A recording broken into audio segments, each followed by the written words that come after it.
Hello, welcome, good evening, good day, everybody. Hope everyone is doing great, and welcome to the latest episode of the Ask Abhijit show. I'm going to take questions from the live chat only, no other questions today.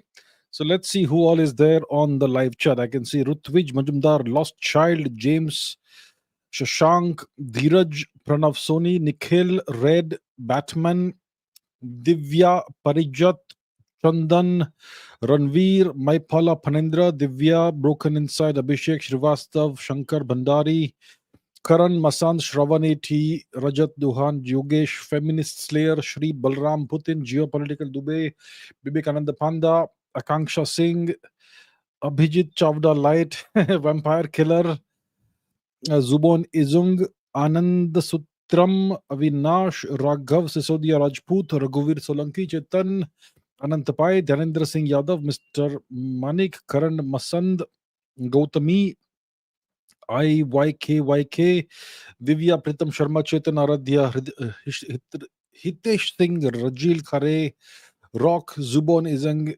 Flexible Guy, Ritikesh Light Yagami, Ashish, Deepak Kumar, and lots and lots and lots of other people. So good evening, good day, all of you. Harshit Jain, Rajveer, McLovin, Aman Vakil, Mrinalini, and everybody else. Okay, so let's get going with the questions. A lot happening in the world right now. I get, sometimes I get comments that I from people that say that I ask so many questions, you never take my questions ever, and all that. So to them, I will say, first of all, I apologize that I could not take your question. There are so many questions that come on the live chat. I am the only person who's selecting the questions right now. The live chat is in front of me. I don't have somebody doing that for me. I want to select the questions myself. So when I'm answering a question, I will not be scanning the questions. You can't do two things at the same time. At least I cannot. I've got a very small brain. So first of all, that there is that limitation. Secondly, if you want me to pick your question, please ask good questions, intelligent questions. What's a good question? A good question is, first of all, something that whose answer will be valuable to everybody, right? It should be something relevant to what's happening in the world right now. Or if it's a question about history, it should be something interesting that lots of people would be interested in, that I would be interested in. If it's something about science, it should be something, once again, that's interesting, it's to some extent relevant, and so on. If you ask some obscure niche question, it may not pique my interest. So please ask good questions, and hopefully I take as many as possible. Okay. Geopolitics Dubey says, can you tell what kind of hypersonic weapon was tested last night? Was it a hypersonic missile, glide vehicle, or cruise missile? That's the question. So yeah, the news came out today that last night India tested a hypersonic missile of some kind, and the video that was released shows a missile that's being launched, and then it goes into the night sky and disappears somewhere. Now, a hypersonic missile is something that's whose speed is in excess of Mach 5. Supersonic is Mach 1, Mach 2, Mach 3. Hypersonic is Mach 4, Mach 5 plus. This particular missile that we're speaking about, it is said to have a speed of about Mach 9. That's 9 times the speed of sound. That is frighteningly fast, yes. So it's a missile of some kind. And the range is said to be about roughly 1500 kilometers or so. They haven't given a specific range, but it's about roughly 1500 kilometers, give or take. Could be more, could be less, could be approximately 1500 kilometers. So, and we have not been informed whether there is a glide vehicle that's associated with that. So it looks like it's some kind of cruise missile. It's a hypersonic missile, hypersonic cruise missile. That's what I am getting to understand from whatever information has come out. So, is this some kind of game changer? It is definitely a game changer. There are very few nations that have hypersonic missile capabilities. So, India has joined that club now.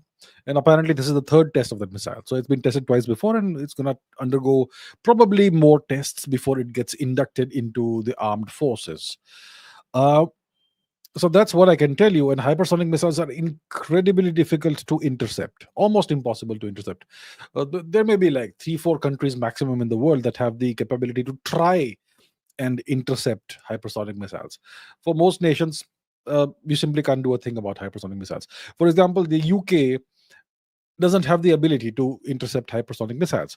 So the UK has 2 aircraft carriers, and those aircraft carriers, if they are targeted using hypersonic missiles, those aircraft carriers are finished. There's nothing the UK can do about it. So that's the kind of capability it gives you armed forces. Now, we already have the BrahMos missile, right?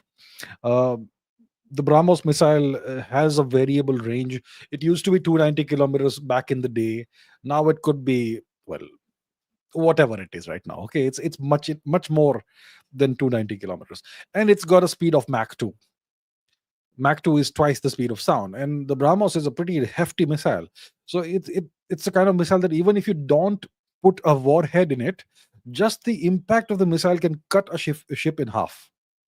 That's how much momentum it carries. So that's supersonic. Now we are talking about Mach 9. So it's a whole different category of missile, definitely game changer, and great for national security. So yeah, good job. Good job.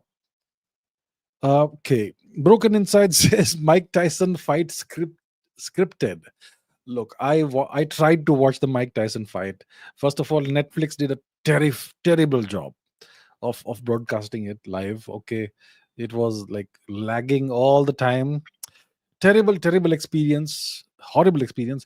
And secondly, I mean, one guy is 27 in the prime of his physical condition, prime of his life.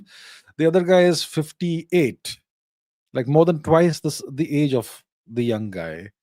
And you could say that Mike Tyson wasn't able to move well and all. And Jake Paul, right? Jake Paul, uh, Logan Paul. Which one was it? Jake or Logan? Paul Tyson. There are two brothers, right? Jake Paul. Okay. So Jake Paul, excuse me. Well, he was definitely not trying to knock Mike Tyson out. He did not even attempt to do that. So clearly there was some kind of understanding of some kind that we're gonna make the fight last the full whatever 8 rounds was it, and that's how it went. And yeah, even Mike Tyson did not attempt any of those left hooks of his. So it looked like it was kind of a scripted fight. Well, so now Mike Tyson's professional record says that he lost to Jake Paul. Well, whatever. Yeah, so it was kind of disappointing. But what do you expect? I mean, Tyson is the greatest boxer I've seen in my life. People talk about other boxers like Muhammad Ali and whatnot, but the greatest I've seen is Mike Tyson. I've seen him in his prime. If Mike Tyson was 27 against Jake Paul 27, he would have taken Jake Paul's head off in 30 seconds. So, yeah. McLevin says, what's going on in Manipur? Has the government finally decided to fight the terrorists? I have no idea. The situation is terrible in Manipur. We are all aware of the Hamas attack on Israel, right? October, whatever, what date was it? Hamas attack on Israel. October 7, 2023. We are all aware of the October 7 attack, terrorist attack by Hamas on Israel. Horrible, right? And it's the event that has led to the current war by Israel against Hamas in Gaza and wherever else. The Hamas attack on Israel, October 7, 2023, is nothing compared to what's happening in Manipur.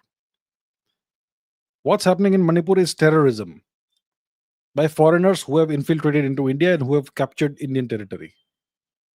Cookie terrorists. And the kind of things they are doing, the atrocities they're perpetrating, is not something I would like to mention here. You can check it out what's happening. So what's happening in Manipur is worse than what Hamas did in Israel. Much worse. And it's been going on since May last year. 18 months now, a year and a half. And has the government finally decided to fight the terrorists? Only the government can tell us. I don't know. I mean, recently some 10 or 11 terrorists were finally killed by the CRPF. But then the terrorists abducted a bunch of civilians and killed them. The news came out, I think, yesterday, including very small children, and killed them. They did not simply kill them; they did horrific things to them before killing them. So that's what's happening to Indian citizens in the Indian state of Manipur at the hands of foreign terrorists and infiltrators. This bunch of tribals called cookies. So I don't know what the government is doing. I'm not even sure if India is a sovereign nation anymore. If your country and your people are under siege from foreigners for a year and a half, and it's just ongoing, I mean, are you really a sovereign nation? So that's what I can say. It's up to the government to decide whether we are a sovereign nation or not. I know there are bigger forces at play: the United States, deep state, Project K, Cookie Land for Christ. Yeah, we know it's being funded, financed by foreign powers. We understand that very well. We understand the church has a very, very major role to play in all this. The church has funding from the US. The US has its fingerprints all over the place, no doubt. And the US is much more powerful than India. But we are talking about an Indian state. We're talking about the potential breakup of India and the creation of a de facto new Christian nation, artificial nation. Is that something we want to allow? So I think the government has to take a call as to how long will it want to wait before it takes some action. Maybe let's wait another 5 years, maybe until 2030. Let's think, let things go the way they are. Yeah. And if you allow this to happen to your people, yeah, I mean, imagine you are in Manipur, huh? Imagine you are in Manipur, you are a civilian, you're seeing what's being done to your people, and you will see that the prime minister doesn't say a word about Manipur for a year and a half, except once when he said something. Yeah, the home minister never comes there. The whole country seems to be completely oblivious. Then the people of Manipur will ask themselves, are we really Indians? I mean, does India even care about us? That's the situation we are facing right now. It's going to create sentiments of alienation among the Manipuri people, the Meitei people, the indigenous people. So that's what's happening. I think India has done a horrible job of safeguarding its national interest and the interest of the indigenous people of Manipur. I think the situation is very dangerous. I don't know what the government is doing, but I think they better wake up. Otherwise, it's going to be too late. I think what Mrs. Gandhi had done in the far east of India was commendable. Really commendable. I mean, when you see the situation in Manipur now, then you get to understand how grave the situation must have been in 1960s and the steps that Mrs. Gandhi took at the time. I think now you're able to understand the value of that. So I think the government of India needs to wake up before it's too late, if it is already not too late, and do something about this, because I mean, this whole thing is turned into a joke now. Are we even a sovereign nation is the question one needs to ask now, because foreigners are just running riot in this country, and the citizens are the victims, and the government won't even open their mouth about Manipur. Incredible disaster that we are witnessing, which is currently unfolding in Manipur.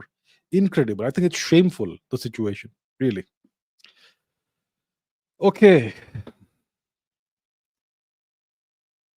Okay. Okay, Aman says, can you say something about the Indian independence struggle of 47?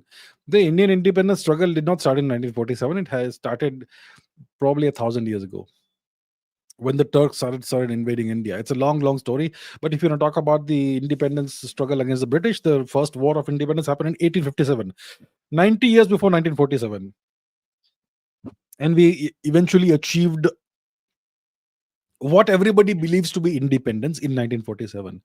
The truth is that in 1947, India became a dominion of Britain. We achieved dominion status, not independence. India was not independent on 15 August 1947. India became a dominion as opposed to a colony.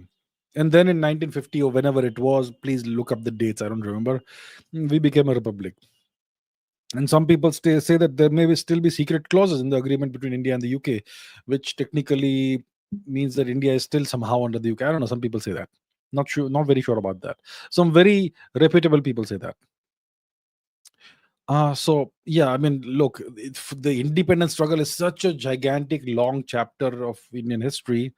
I cannot say anything about it in 5 minutes. But the heroes you have been made to worship may not be the real heroes, the ones who really sacrificed. So yeah.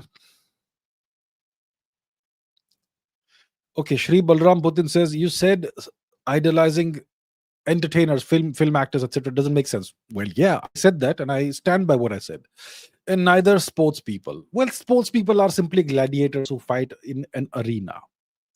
And when it comes to sports people, there are so many qualities that are definitely admirable. I mean, a sports person generally comes from a very poor background, usually, very often, right? Especially in a country like India, and they have to make immense sacrifices, and they need to work incredibly hard to reach the stage where they reach, in whichever sport it is, wrestling, hockey, cricket, whatever.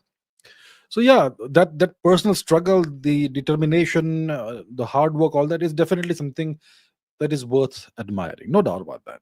Hmm? So, and yet, what do they contribute to the nation? Not a lot. Okay, they make you feel good when they win. They make you feel terrible when they lose. Uh, but even athletes and sports people are, in a sense, entertainers, like the gladiators of Rome. The gladiators of Rome were entertainers, but yeah, they used to entertain people at the cost of their own lives.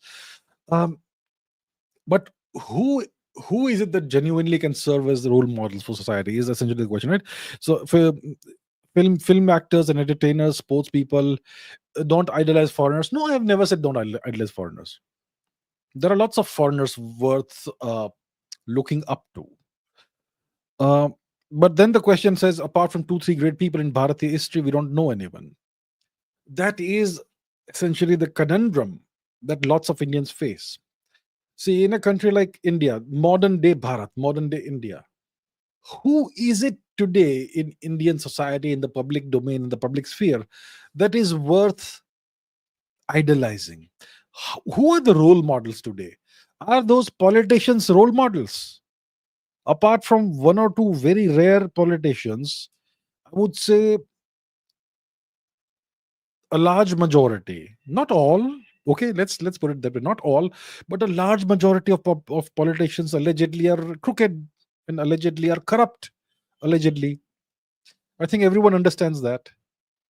So, are they worth? Are they your role models?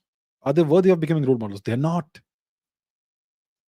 So who's left? Are your teachers your role models? Your teachers are service providers. The moment you stop paying them money, they'll stop teaching you. And what they teach you is garbage. So your teachers aren't role models. Doctors, look, these are just professions.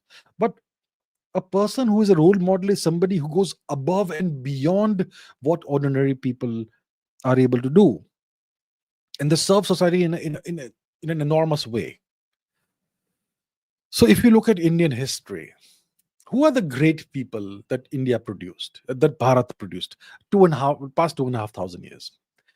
You go back all the way to the Mauryan era, we have Vishnugupta Chanakya, we have Chandragupta Maurya, who unified the country and showed what leadership can be and how a nation, how a civilization can be run. And Ashok Maurya, he had his flaws. Everybody has flaws. So Ashok Maurya had some flaws, but he was a genuinely great emperor. He unified the whole subcontinent and spread Indian culture far and wide beyond the subcontinent, right? Then you have someone like Kanishka, who according to some is a foreigner because he was a descendant of Kushans, but he was more Indian than most kings and most politicians you have today. He did more for Indian culture and civilization than almost anyone you can think of. Kanishka the Great. He unified not just India, but much more than what you currently see as India, way beyond the subcontinent. Unified all that under one empire. Incredible prosperity. He spread Indian culture far and wide, probably even more than Ashok.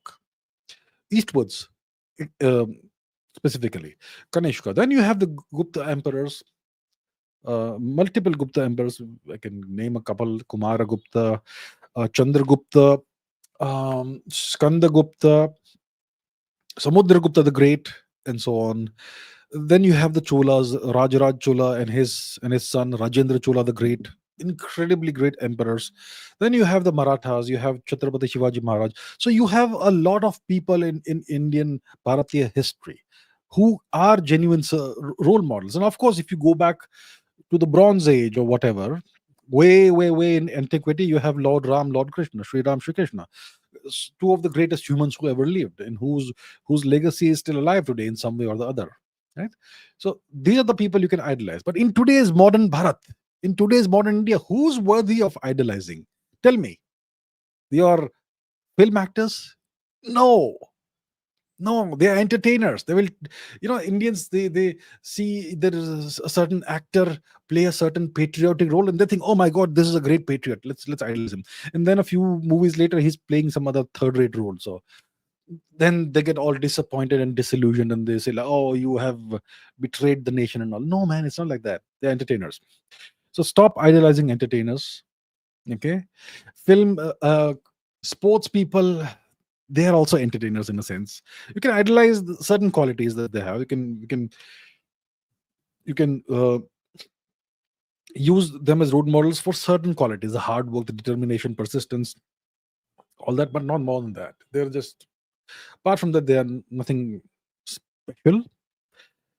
um so you have that. You don't have politicians. So who do you have today in the public sphere in India who can genuinely serve as a role model? Scientists. Now tell me, name a great Indian scientist today. You're gonna struggle. You had Dr. APJ Abdul Kalam, who was an engineer. He was a rocket engineer, aerodynamic and aerospace engineer, missile missile engineering. You have the people in ISRO, definitely wonderful engineers themselves. But name one person. I mean, in the US. Okay, let's go to the US. Donald Trump can serve as a role model for a lot of people. Okay, there are certain, he is slightly funny and some people will, but overall, if you look at his journey and where he has reached today, he is a monumental person. He has gone through a lot and he has persevered and he has won victory, right? Victory. A leader, what is the most essential quality a leader must have? He or she must win. A leader who does not win, a leader who loses, is not a leader. You have to discard leaders who lose. This is something Indians don't understand. A leader who does not produce the results needs to be discarded immediately. Something Indians don't understand. Oh, he tried. Oh, he had good intentions. To hell with your good intentions. The road to hell is paved with good intentions. That's a saying somewhere. I don't remember who said it. The road to hell is paved with good intentions. And most of your role models are people who failed and dragged the country down but had good intentions. So in the US, you have someone like Donald Trump, you have someone like Elon Musk, who again is a great example of what one person can achieve through incredible hard work, talent, and whatnot. There are so many examples in the US. There are so many examples outside of India. There are so many such people outside of India. In India, who do you have? That's the question. The system is such that it doesn't allow people to succeed. It doesn't allow people to become great. In a lot of cases, you can't become really wealthy in India without indulging in certain underhand practices, allegedly, and so on. So the greatest problem India faces is a lack of real role models, of people who are worthy of being role models. And that's why Indians idolize actors and actresses who play great people, who play the role, the character of a great person. So that's what Indians have to idolize, because there are no great people in India today. That is the sad misfortune that India faces today. All the great so-called leaders are essentially, barring one or two, mediocrities, mediocre people.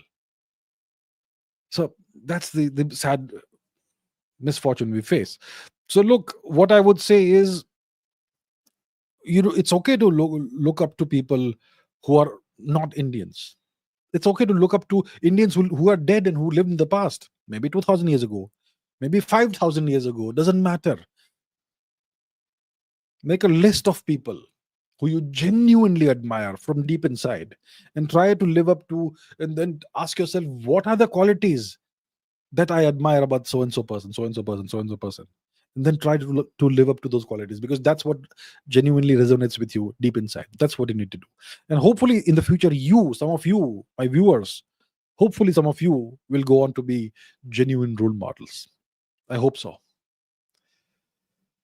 Right. Long answer. Let's okay, Park Jimin says, how can I completely change myself? I'm 19 years old. 19 years old is a great place to start. You're very young. You have the whole life ahead of you. How do you want to completely change yourself depends on where you are, what kind of qualities you have, and what kind of qualities you want to have. So, like I just gave the answer I just gave before this. First of all, identify the qualities that resonate with you, the qualities you admire. Who are the people you admire? Make a list of people, 5 people, 10 people you admire, who may be alive today or alive in the past, whichever. And then make a list of the qualities you admire about those people. And then you ask yourself, where do you stand vis-a-vis those qualities? Do you have those qualities in you? Do you have the potential to develop those qualities? And then start working towards that, right? And have some big goal in mind, some big achievement, that at the age of, let's say, 30, I want to achieve so and so thing. It could be something as simple as, I want to have so and so amount of money, which is not a bad thing to have. Money is great. Money is something that gives you the tools to achieve other things in life. So have a big audacious goal somewhere, maybe a 10-year goal. Identify the qualities that really resonate with you. What are the qualities you really admire? Identify your strengths, your weaknesses. Where do you stand right now? And then work on that. It's a long process. It's not something you can completely change yourself. You cannot do it in 2 weeks. Okay, it'll take you at least a year or two, but that's fine. Life is long. Start now and start slowly, step by step. Don't try and make gigantic changes, because you're going to give up very soon, because it will be very hard. It will be impossible to make huge changes overnight. Start with small, minute changes. Start with changing one small thing a day. It's called phased deployment. Do that sort of thing. So I can't give you a specific answer, because I don't know you in person. I don't know exactly who you are, what your background is, what your qualities are, what your strengths, what your weaknesses, what your aspirations, all that are. I don't know those things, so I can't give you a specific answer. But this is the overall path that you would take for complete self transformation, and it's certainly possible. It takes time. It takes a lot of willpower, but it's certainly possible for anyone to do. Okay. Mm.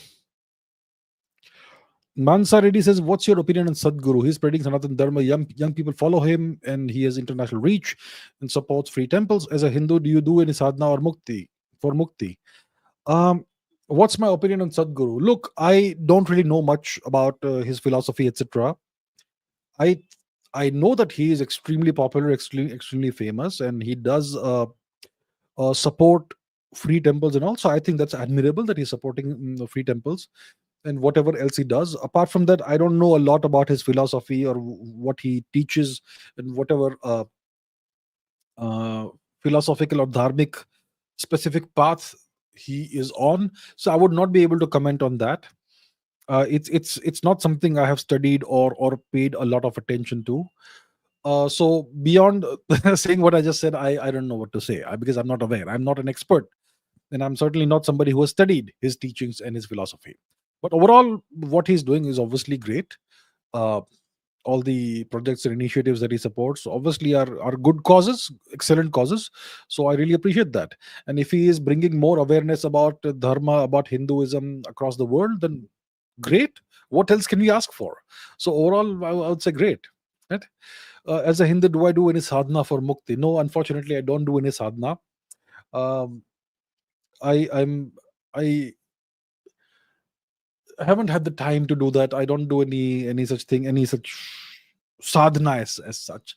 There are people who spend a couple of hours every day doing various rituals and meditation and prayers, whatever you call it. I I don't do a lot of that. Of course, I am very much a Hindu. You could say a practicing Hindu to a certain extent. But yeah, I don't have any such routine or any such thing for sadhana, for mukti, or any such thing. Okay. Feminist Slayer says, did the principles of geopolitics that are currently being followed, were these principles the same in the era of Ramayana and Mahabharata? Or was it different and the principle of Satyamev Jayate led to our colonization? The principles of geopolitics are eternal. The principles of geopolitics are the principles of human nature. Okay, human nature, by nature we are a rather aggressive and violent species. We humans, we are an aggressive and violent species. That's our actual nature. We desire power, we desire resources, we desire control over territory, control over resources, control over other human beings, control over large empires. And we often desire what the neighbor has or what others have. And that is the story of human history. The story of human history is a story of warfare and conflict. All major change, all major geopolitical change has happened throughout history through violence, through violent means. Look at the borders of nations, kingdoms, empires. They've always been changing from time to time. They change through violence, through warfare. So these are eternal principles, very fundamental principles. They the root, the source of these principles is human nature itself. Human nature, human psychology.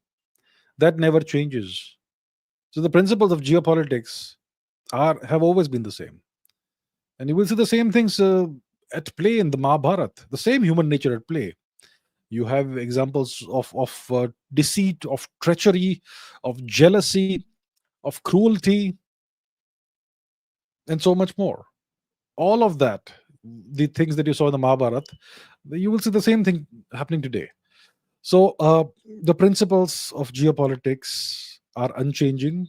They are the principles of human nature and other principles as well. For example, one of the principles of geopolitics is that all human activity requires energy. All human activity. If you want to build a wall in the Stone Age, you would need muscle power, which again needs energy, food, large quantities of food, high calorie diet for your workers to do all the manual labor to build a wall.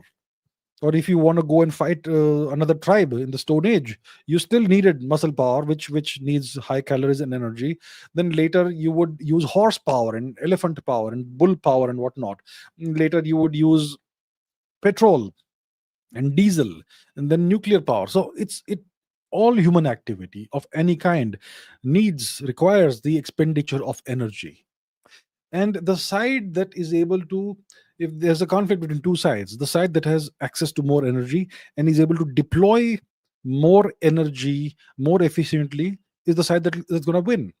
It could be energy deployed in the form of chemical energy, as in explosives, right? I mean, your explosives in warfare are exothermic reactions, chemical reactions. Of course, nuclear war, we never want to see it happen, but that's nuclear energy. So when you have a missile that goes and explodes somewhere, the explosion is an exothermic chemical reaction. When you have a bullet that's been fired, There's an explosion that happens in the chamber of the gun. That's again a chemical reaction. So the precise application of energy is what warfare is. So these principles have always been the same. So overall, the answer is the principles of geopolitics are unchanging, eternal. The technologies change, the means of applying the principles change, but the principles themselves don't change. All right.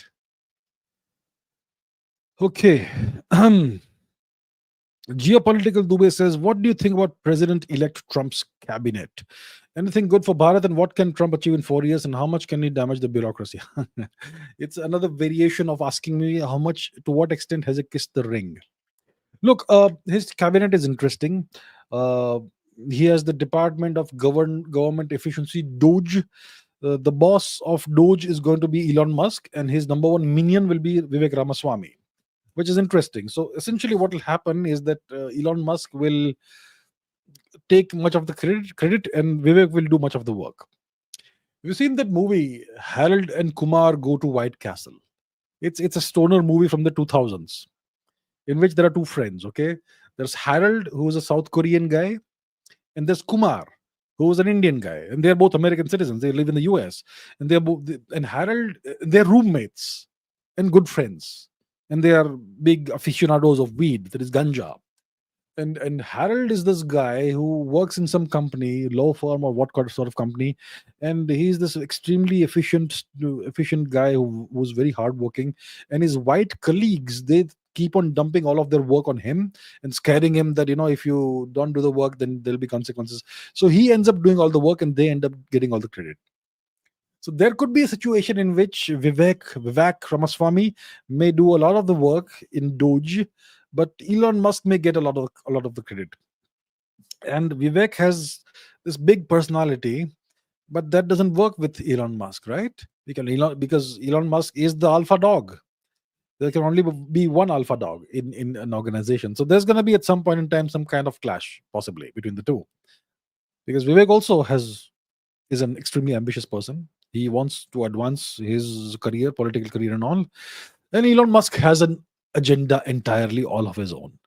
He cannot be president, but maybe he can be even more powerful than a president. So there are all kinds of agendas that are going to clash. So that's Vivek and Elon Musk. Elon Musk is going to be the top dog. Vivek is going to be his subordinate. So Vivek did not get a big position. People were thinking about Secretary of State or something. Nah, he gets Doge. But let's see. Things will be shuffled around later, because Trump has this penchant for changing things a lot every few months. So let's see. This is very initial days. He has not even taken office yet, Trump.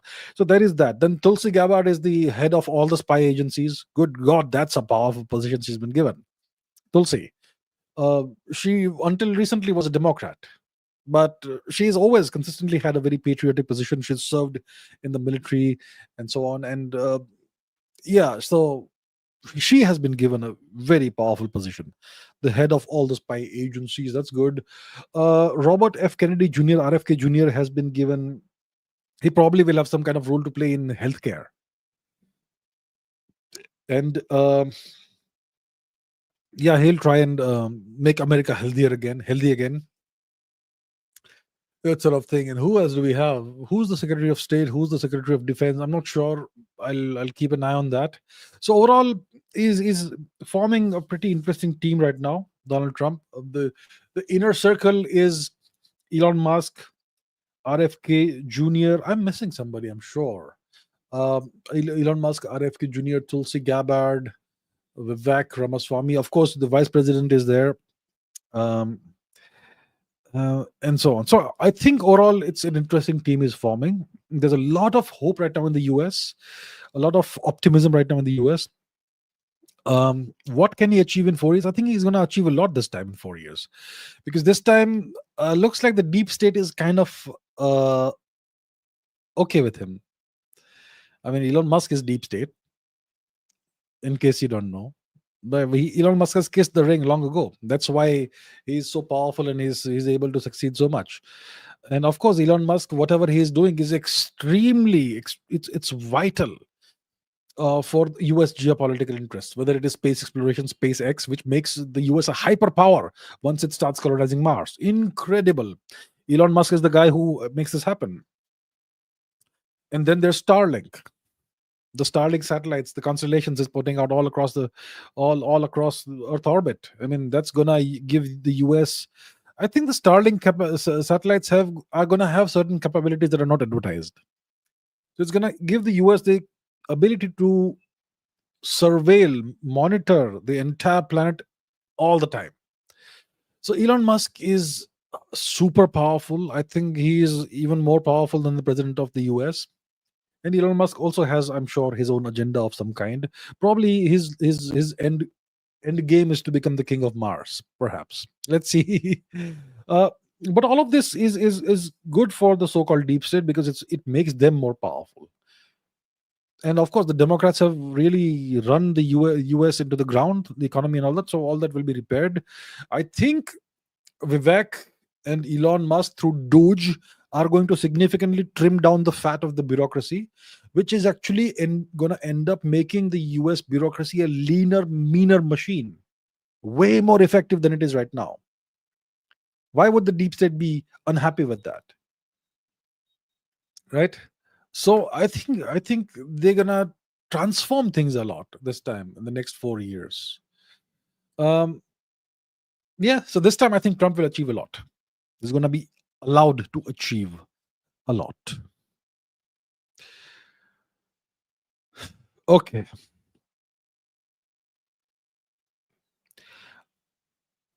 Okay, what other questions do we have? Honey. Honey asks this question. What made you say that the US is that Israel is not a US vassal state? Because it's very clear that they will cease to exist the day the US turns their back on them. And if what Nehru, what does Nehru have to do with Israel? We'll take one question at a time. Okay, is Israel a US vassal state?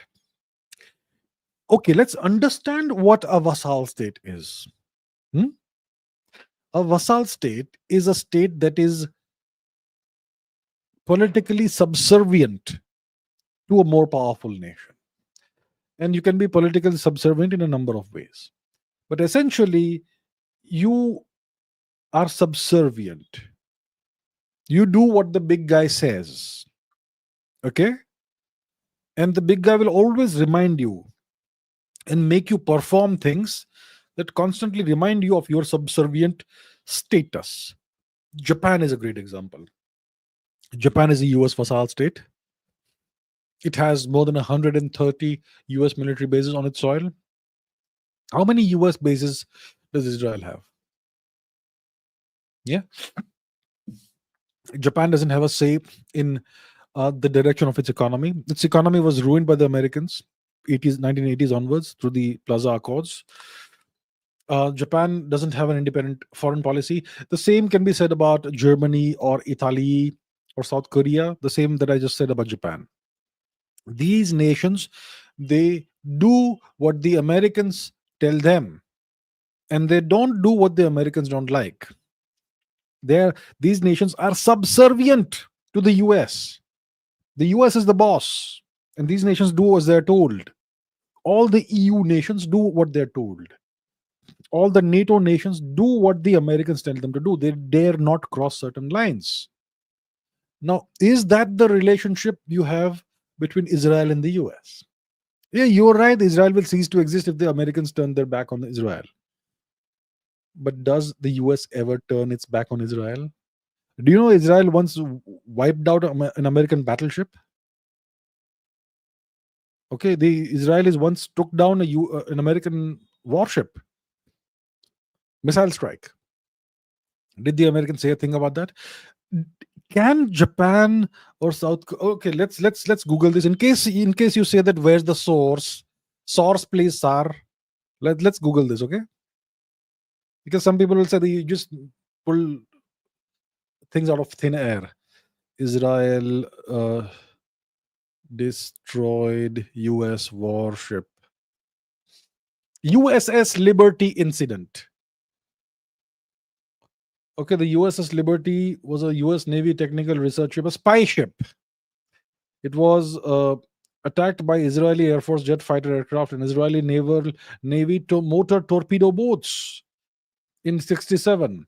It killed 34 American crew members, naval officers, seamen, 2 Marines, and one spy guy. It wounded 171 crew members and severely damaged the ship. Israel apologized for the attack. It was an error and blah, blah, blah. And so on. Both the US and government conducted inquiries, issued reports that concluded the attack was a mistake. Okay. And Lyndon Johnson, president of the US, was accused of having covered up the attack was a deliberate act. And the Israelis paid 3 point something million dollars to the US in compensation and all that. Now, okay, so as you can see, this is a genuine incident. I did not pull this out of thin air. Now, can any nation dare to do such a thing to the US and then get away with apologizing and paying 3.4 whatever million, $3.2 million? If a nation does that to the US today, imagine what hell will descend on that nation. But Israel does that. Oh, it was mistake. You see, it's no big deal. So you can see that it's not your standard vassal relationship. That's 67. Today, does the US treat Israel as a subservient nation? I don't think so. They put Israel on a big pedestal. So you have to look at these subtle differences, and you will see that Israel is by no means subservient to the US. Some would say it's the other, it's the other way around. Okay. So yes, Israel will 100% cease to exist the day the US turns its back on them. But for some reason or the other, the US is an unconditional ally of Israel. They look at the US naval presence in the region, the Eastern Mediterranean region off the coast of Israel. Tremendous presence. Red Sea. Let's go to the map because we haven't opened the map today. Okay, I'll tell you what I'm talking about here. Let's go to where Israel is. Okay, let's zoom. So we have Israel here, and the region is the Eastern Mediterranean region. The US generally has at least one aircraft carrier in the region, and when the tensions were high with Gaza and all that, they had a whole fleet, probably the biggest fleet of warships ever assembled since the Second World War in this region. And they will also have warships in the Red Sea region.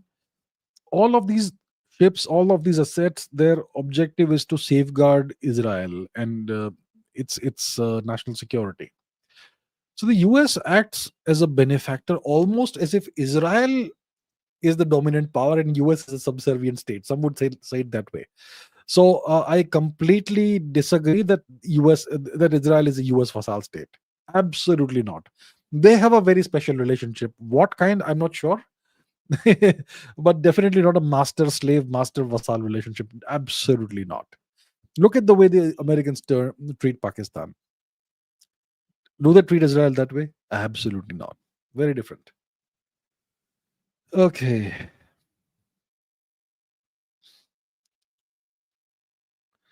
Abhishek says, I argue that we have Narendra Modi, Adani, etc.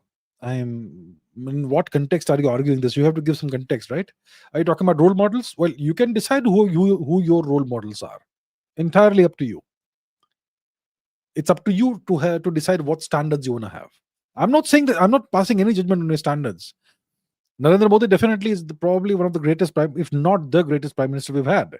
We haven't had the best prime ministers, by the way. We've had very, let's say, okay prime ministers. So compared to them, he's definitely way better. So definitely a role model worth having. Adani, obviously, we know he's done so much work and he's risen from very, very humble beginnings to where he is today. So definitely a role model that you can have. So it's up to you what standards appeal to you and who you want to have as a role model. Okay, it's up to you. It's a personal choice. I have my set of choices. You have your set of choices.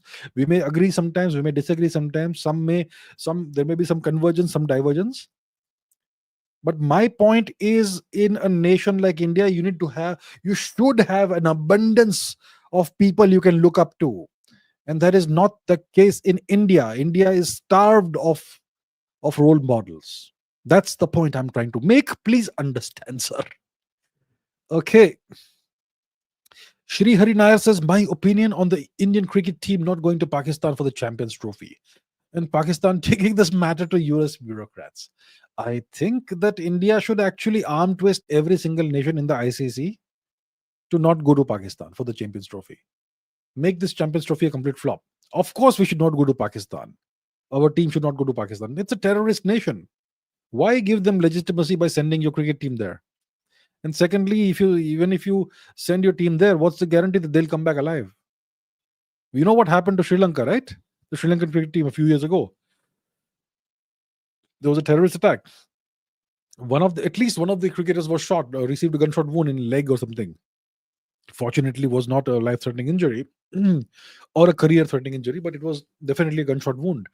And they had to be evacuated out of the Gaddafi Stadium or whichever it was by helicopter. Do you want your cricketers to undergo that sort of nightmare scenario? No. So India is doing the right thing by not sending the cricket team to Pakistan. And I think that India is the most powerful, the richest cricket nation in the world. And a lot of these other cricket playing nations, they depend on India for their revenues and their viewership money and all that. A lot of the cricketers in these nations like Australia, wherever, a significant percentage of their income comes through IPL. So I think there's a case for convincing, or let's say persuading, these nations to not go to Pakistan too. Right? Bangladesh will go because Bangladesh is now a US vassal state, a US puppet. So the Bangladeshis will go. That's okay. Bangladesh doesn't matter. With all due respect to our Bangladeshi neighbors, but not important. Not the best cricket team. Of course, they defeated Pakistan in a test series a few months ago. That was okay. But I think we should try and persuade England and South Africa, Australia, New Zealand, etc., to not go to Pakistan. Also, Afghanistan. Persuade our Afghan friends. Why go to Pakistan? Nahi khelne ka. So I am completely on board with this. I think it's a good step that we are not sending our cricketers there, which will leave a huge hole in the Champions Trophy. It will be a hollow Champions Trophy, not really a legitimate Champions Trophy without India. And Pakistan taking this matter to the US bureaucrats. So yeah, there are a couple of fake journalists who so the US State Department, which is the foreign ministry of the US State Department, they hold these daily press conferences, daily or whatever. I think it's daily. And there's a couple of journalists who are planted there. They will ask a prescripted question about India to the press secretary, who will then come up with a very formulaic answer that kind of targets India. Couple of journalists are there, fake journalists. So recently, one of those fake journalists took up this matter, asked a question about India not participating in the Champions Trophy. He asked this question to the press, to the press secretary, whoever it was, Secretary of State Department press person. And that person gave a long. So the US State Department, Foreign Ministry, gave a lecture to India that you can't mix politics and sports. You may have your differences with Pakistan. What differences? Terrorist nation, but okay, differences. So India, it's okay to have differences with Pakistan, but don't mix politics and sports. That's the kind of advice, lecture the Americans gave to India. Excuse me, don't mix politics and sports. Russia has been banned from participating in a lot of sporting events under its flag. Who did this? The Americans did that. And they have the gall to lecture us to not mix politics and sports. I mean, can you even take these people seriously anymore? Really, I don't know. So yeah, so it's a joke. It's an absolute joke.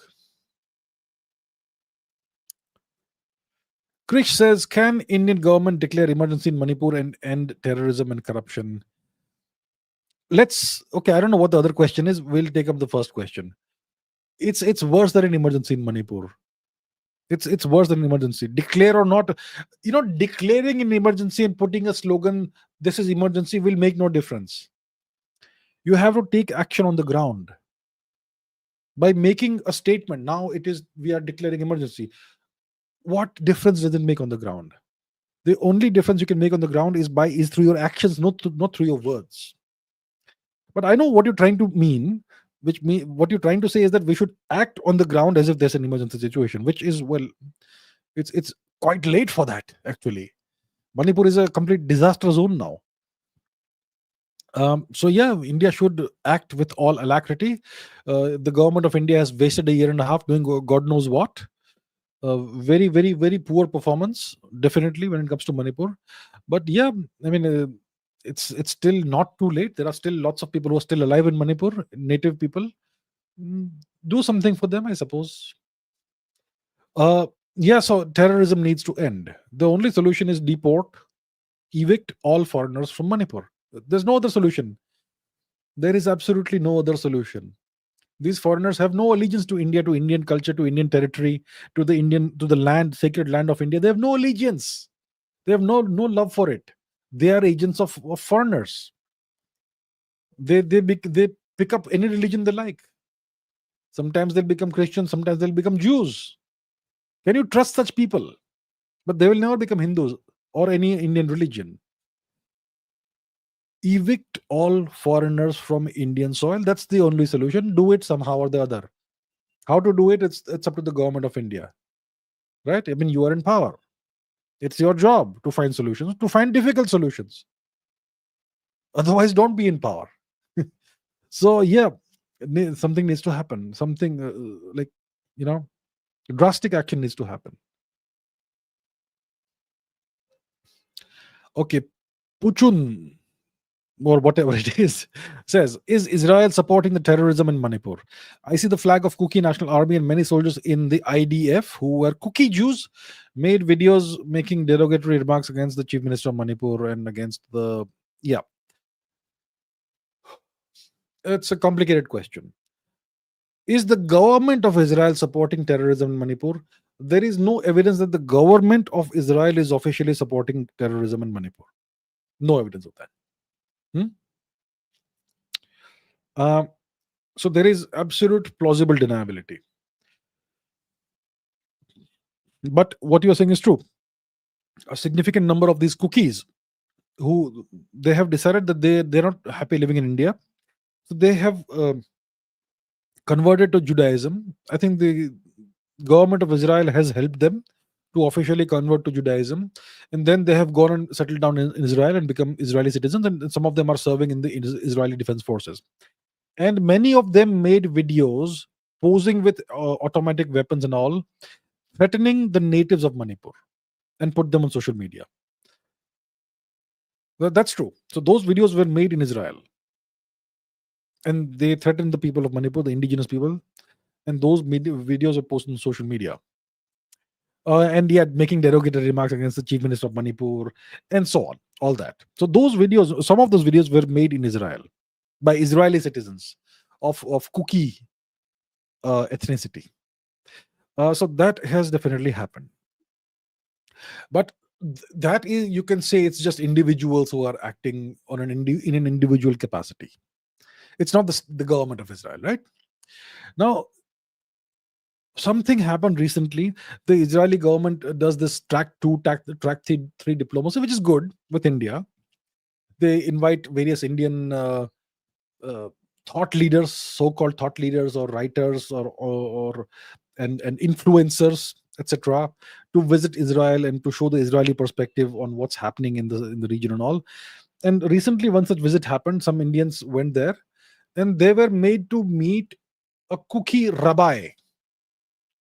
Okay, an Israeli citizen who's of Kuki ethnicity, who's a rabbi. Rabbi is a priest, a Jewish priest, and he explained to them the Kuki perspective on what's happening in Manipur. Now, this individual is an Israeli citizen. He may be of whatever ethnicity, Ethiopian ethnicity or whatever ethnicity, it doesn't matter. He's an Israeli citizen, right? And he was made to explain the cookie perspective of what's happening in Manipur by the government of Israel. Now that raises a lot of questions. What business does the government of Israel have interfering in this extremely volatile situation in Manipur, in India? That raises questions. Because this was definitely done either directly or indirectly by the government of Israel. Right? That raises questions. So there is something the government of India will have to look into. I've always said that the relationship between India and Israel is complicated. Indians, like all Indians, Indians worship Israel. Full support SAR, right? And India and Israel are brothers and all that they believe. Are you people, what sort of delusions are you people living in? Those of you who do that. Indians put Israeli flags on their social media profiles. Are you people serious?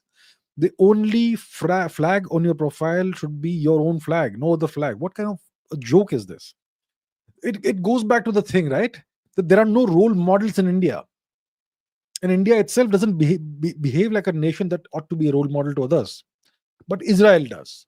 So Indians feel like, yeah, they admire Israel more than India, and they want to somehow support Israel. Because India doesn't take the hard decisions and do the hard things. Israel does. And Indians wish that India would do the same thing, would act in the same way. So that's why Indians feel this sort of connection with Israel for some kind. Culturally, we are so different. You cannot even begin to imagine how different we are culturally, India and Israel. So yeah, there you have it. So it that cookie rabbi making that individual give some kind of presentation or something to Indians to kind of put certain ideas in the minds of these Indian visitors, that was done by the government of Israel directly or indirectly. And that raises a lot of questions as to what the government of Israel is up to and what business do they have interfering in the internal affairs of India. That raises question marks. Definitely. I hope the government of India is paying attention. I don't know, but hopefully they are. One can hope. One can hope.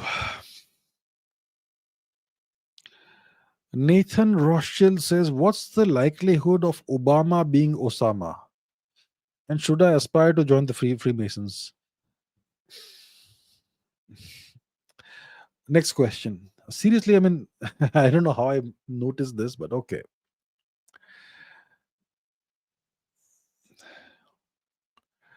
Okay, Mahi Sai says, can you please suggest any book, course, YouTube channel for learning Sanskrit for non-Hindi speakers? Nah, I don't know.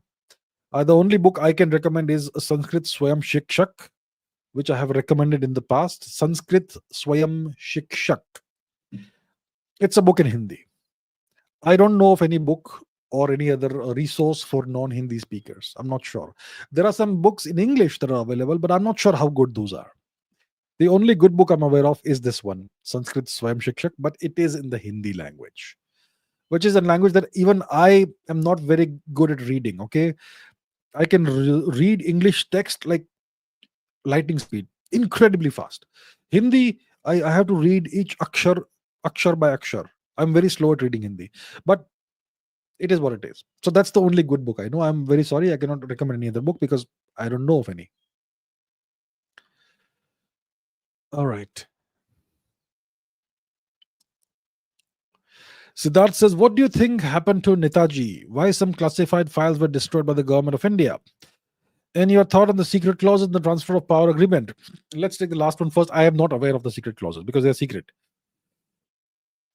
But it's possible, as some very prominent people, researchers, historians suggest, that there may have been some secret clauses in the transfer of power agreement.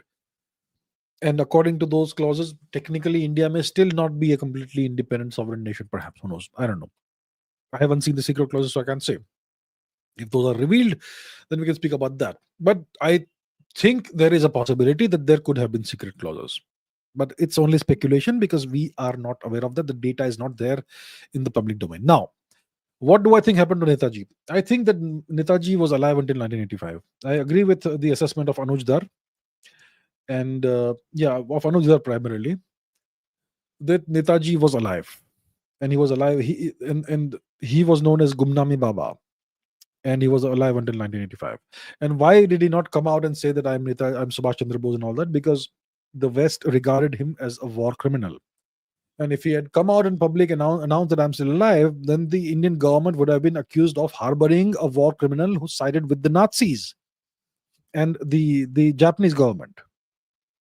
Now, from our perspective, the Nazis were not our enemies. They did not do anything against us. Neither did the Japanese. And they were the enemies of our oppressors, of our colonizers, our occupiers, the British. So it made perfect logical sense for Subhash Chandra Bose to take the help of the German government, Hitler's government, and the Japanese empire. It made perfect logical sense from his perspective. At the time, we were not even aware of what may or may not have been happening to the Jewish people under uh, Nazi occupation, right? We had no idea. But the West won, like the US and its minions, its puppets won, and then they decided the rules. So anybody who was on the side of the Nazis was then automatically a war criminal. So if Netaji had come out and said that I am Subhash Chandra Bose, I'm still alive, I'm living in India, then the US would have demanded that India hand over this man for a trial for war crimes. And then it would become a matter of it will be a huge problem for India, because public opinion would say, no, how can you give away Subhash Chandra Bose for a trial? So then the government will be put in a horrible conundrum. On the one hand, if you give away Netaji for a trial as a war criminal, and he will essentially be hanged in that case, then the government will lose the confidence of the people of India and they'll lose the next election. So they can't afford that to happen. On the other hand, they can't afford not to hand him over, because the West is too powerful. So what do? The best solution is keep it secret. You stay in hiding. That's it. And Netaji also probably understood that, and that's why he stayed in hiding until his last day.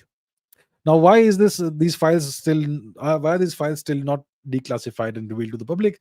Because even now it will affect India's image, and the entire Western media, press, everybody will go out and say that we hid this from the world and we harbored a war criminal until 1985, and India is a fascist nation, blah blah blah, all that nonsense, right?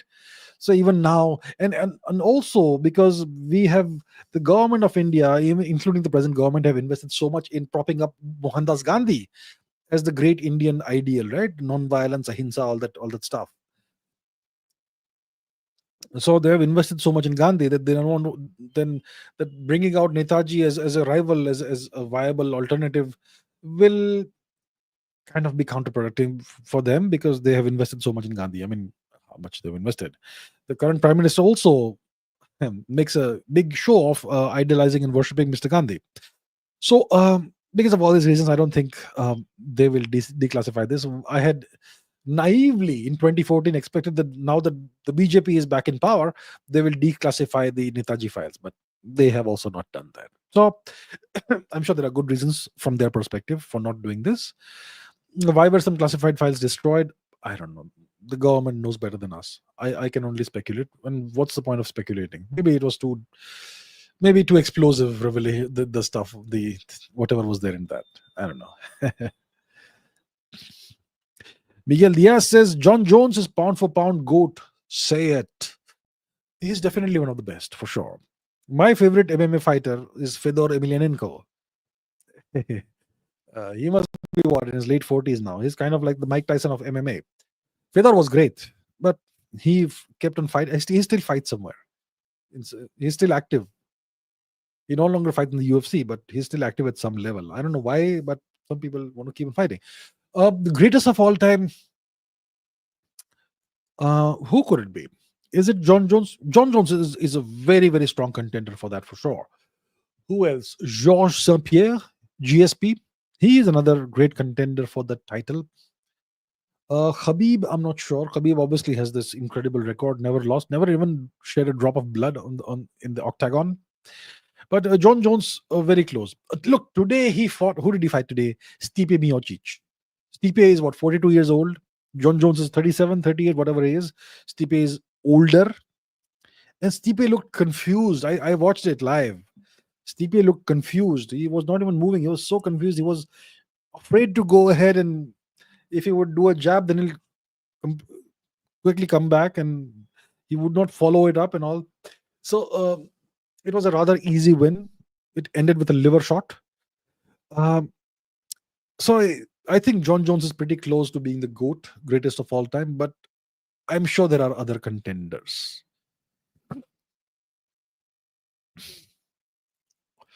Priyojit Mondal says, can an antimatter bomb destroy the sun? If yes, then how much antimatter would we need and how much will be the cost? This is a very interesting question. Nobody has ever asked me. So antimatter is just like regular matter, but it has all the quantum numbers flipped. So the charge is reversed, the quantum numbers are also reversed. Okay, so if it is 1, then it's -1, so that sort of thing.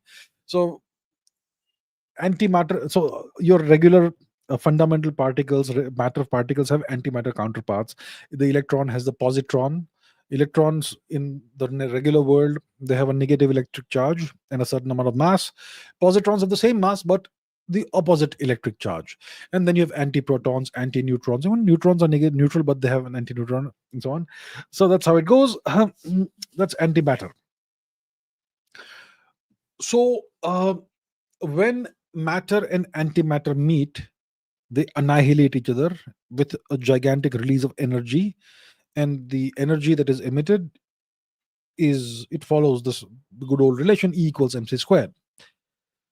Now if you were to shoot antimatter into the sun, it would certainly annihilate. So the sun gives off a solar wind, which is plasma.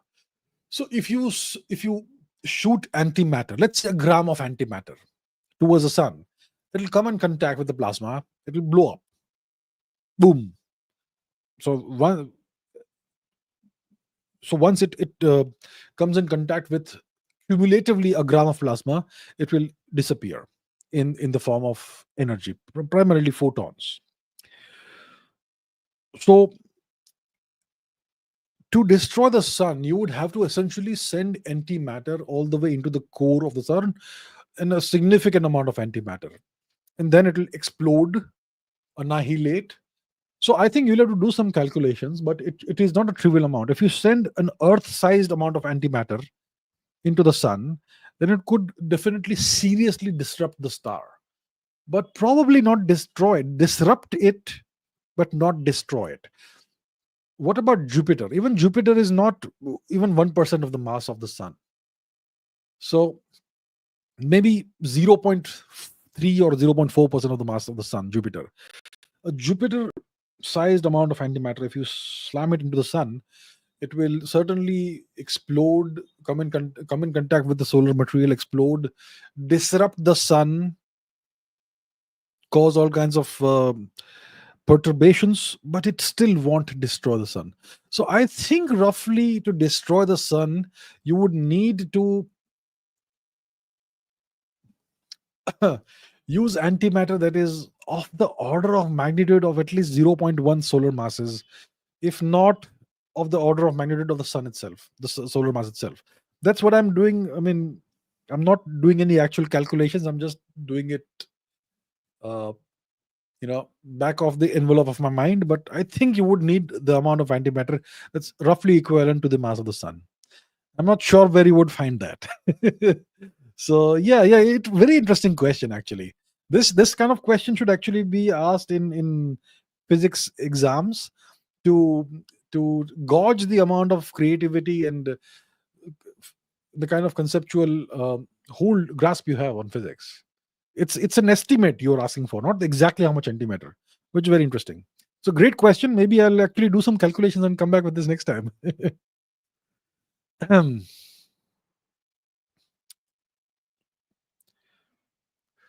Grimsobad says, how does one put together a deep state without entering politics? Asking for a friend. See, to understand that, you have to ask yourself, what is a deep state? And we're talking about the deep state in the context of the US, or let's say in the context of any nation. So in the context of any nation, a deep state is an extra democratic, extra electoral, extra constitutional power center that is essentially more powerful than the government. Okay? So it's extra electoral, which means that the people who are in power in the deep state, they cannot be removed through elections.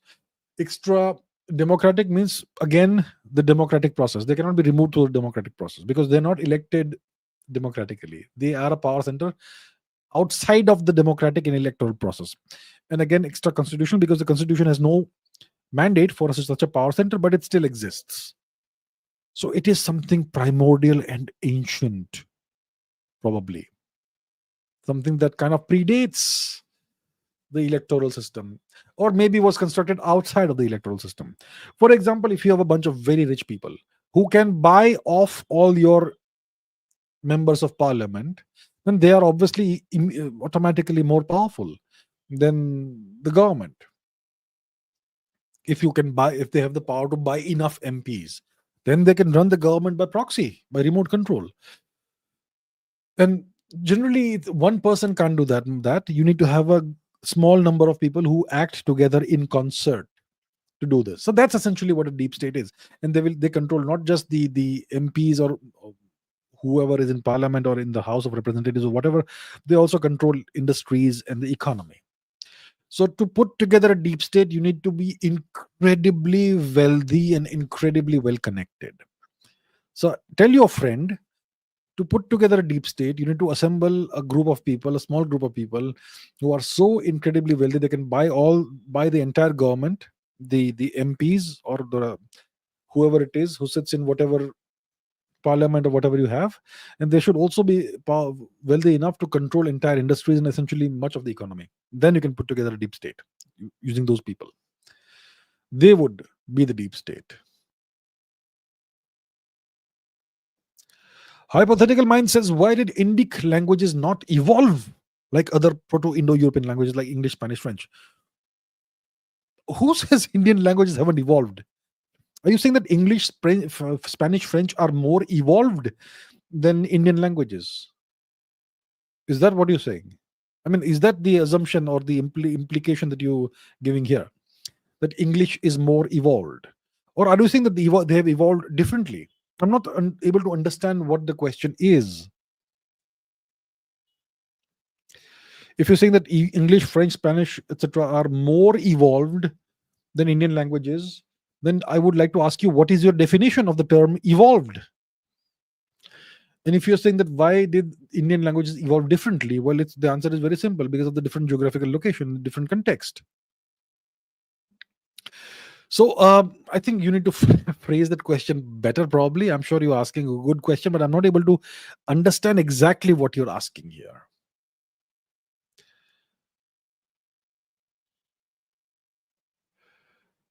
Okay. Billy AK says, last time I asked about online history sources, since I don't like books, you just suggested research papers, which I've started and enjoy.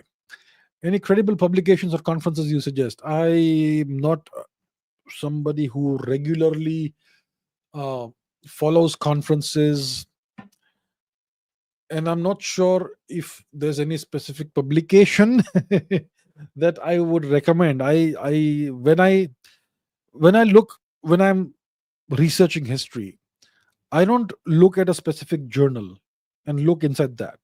I would typically go to Google Scholar and search within that. And as long as the journal is a proper peer reviewed journal, it doesn't matter which one it is, as long as the peer review process is done properly. So it needs to be a reputable journal. You can look at the various parameters of the journal to see whether it's reputable or not. And as long as it's a reasonably reputable journal, it doesn't need to be a famous journal, but as long as it's reputable and it is properly peer reviewed, then you're good to go. So I generally go to Google Scholar and sources such as that. And Google Scholar is essentially a search engine. So that's what I would do. If you want to look into Indian research papers, Indian PhD thesis, there is something called Show the Ganga. But I have unfortunately discovered that the quality is very poor. But sometimes you get really good stuff in there as well. So that's what I do. The search engine primarily I would use is Google Scholar. I would also use Shodh Ganga if it is Indian topics, and then you can do Google searches also. You need to use advanced Google search and put in various parameters and file types and whatnot, and you can find what you need. So that's the methodology I would use, and I generally use. Abhijit Chavda light. The question is twin jet versus single jet fighter. Which one is better? It depends on what you want out of it. If you need a light, fast interceptor with a with a reasonably small range or whatever, then you can go for a single jet fighter. If you want a heavy penetration bomber, fighter bomber, then you would probably, or a multi-role fighter, which is so then you would probably go for a twin jet fighter if you want more thrust, which means it can carry more payload and all that, and it can also carry more fuel in that case, but it will also burn more fuel and so on. So it depends on the role the aircraft has to perform. There's no hard and fast rule that single engine versus twin engine, which one is better. In some cases, a single engine fighter will do much better in certain roles compared to a twin engine fighter. That way, right? So the twin engine fighters, you have two engines. You have double the thrust of a single engine fighter plane, which has the same kind of engine, and it also carries more payload. It is also it can carry more fuel. It depends. So many things, right? For example, the Sukhoi is a twin engine fighter plane. It is a heavy penetration fighter. It's a multi-role fighter. The Rafale is also a multi-role fighter, 4.5 generation, twin engine fighter plane. The Tejas is a single engine fighter plane. It doesn't have an extensive range. It has a moderate range. The MiG-21, the good old MiG-21, single engine fighter plane, tremendous acceleration. Good God. The acceleration, what was it called? Jackrabbit acceleration. Incredible acceleration. In two-wheelers, you've got to pick up. What's the pickup rate like? So that's that sort of thing. So it depends. There's no hard and fast rule that this is better or that is better. It depends on what role you want the fighter plane to perform. So in some cases, this is better. Some cases, that is better. Ravi Mistry says, why can't we develop jet engine technology? What are the challenges? Okay. We are in the process of developing jet engine technology. We have a Kaveri engine, one of which kind of works. It produces about roughly 70 kilonewtons of thrust, which is decent. What are the challenges you face in jet engine technology? So there was a time when a 60 kilonewton jet engine was state of the art, and the Kaveri has already gone beyond that. The first challenge, it's not the first challenge, but one of the challenges is you want the jet engine to be as compact as possible, as small as possible. Let's say you have a jet engine that produces, let's say, 70 kilonewtons of thrust, but it is gigantic. Then how are you going to fit it into a fighter plane? It needs to be compact as possible. If it is compact, it will weigh less, right? That gives advantage to the fighter plane. Or whichever plane it is. The lighter your engine is, the better it is for any aircraft, which means it can carry more fuel, more payload, more passengers, whatever. But we're talking about fighter planes, so we're talking about payload and fuel. So the first thing, one of the things is you need to compactify the jet engine, make it as small as possible without compromising on the power output. So if I have two jet engines, both produce 70 kilonewtons of thrust, but one is this big and one is that big, I will go with the more compact one, obviously. So compactification, smallification, that's very important. That's just one of the factors. The real problem we face is that inside a jet engine, the temperatures and pressures are shockingly high. The temperature is generally and pressure is generally so high that your steel or whatever material you use is going to turn into soup. It'll melt. But you can't have turbine blades that melt. They need to stay solid, and they need to not deform under the stress, under the pressure, under the temperature. And they need to perform for thousands of hours of operation. So that's a challenge. So how do you make a turbine blade? Inside a jet engine, you're going to have hundreds of turbine blades. Each blade needs to withstand these temperatures and pressures for thousands of hours. Temperatures and pressures that generally will turn iron or steel or nickel or whatever into liquid, into soup. How do you get that to happen? So you need to use alloys. But even an alloy is a combination of multiple metals, mixture of multiple metals. You may need to use exotic materials to do that. Sometimes you need ceramics of some kind. Or one of the solutions is to use a single crystal alloy, a single crystal blade, a blade that is made of a single crystal of metal. So you need to develop the technology to grow that crystal inside out like that into the form of a turbine blade. And yet, even if you do that, it may not be enough. You need to have cooling channels inside the turbine blade, inside it. Maybe hundreds of cooling channels inside a single blade that will allow it to withstand the temperatures and pressures. So it's incredibly complicated technology.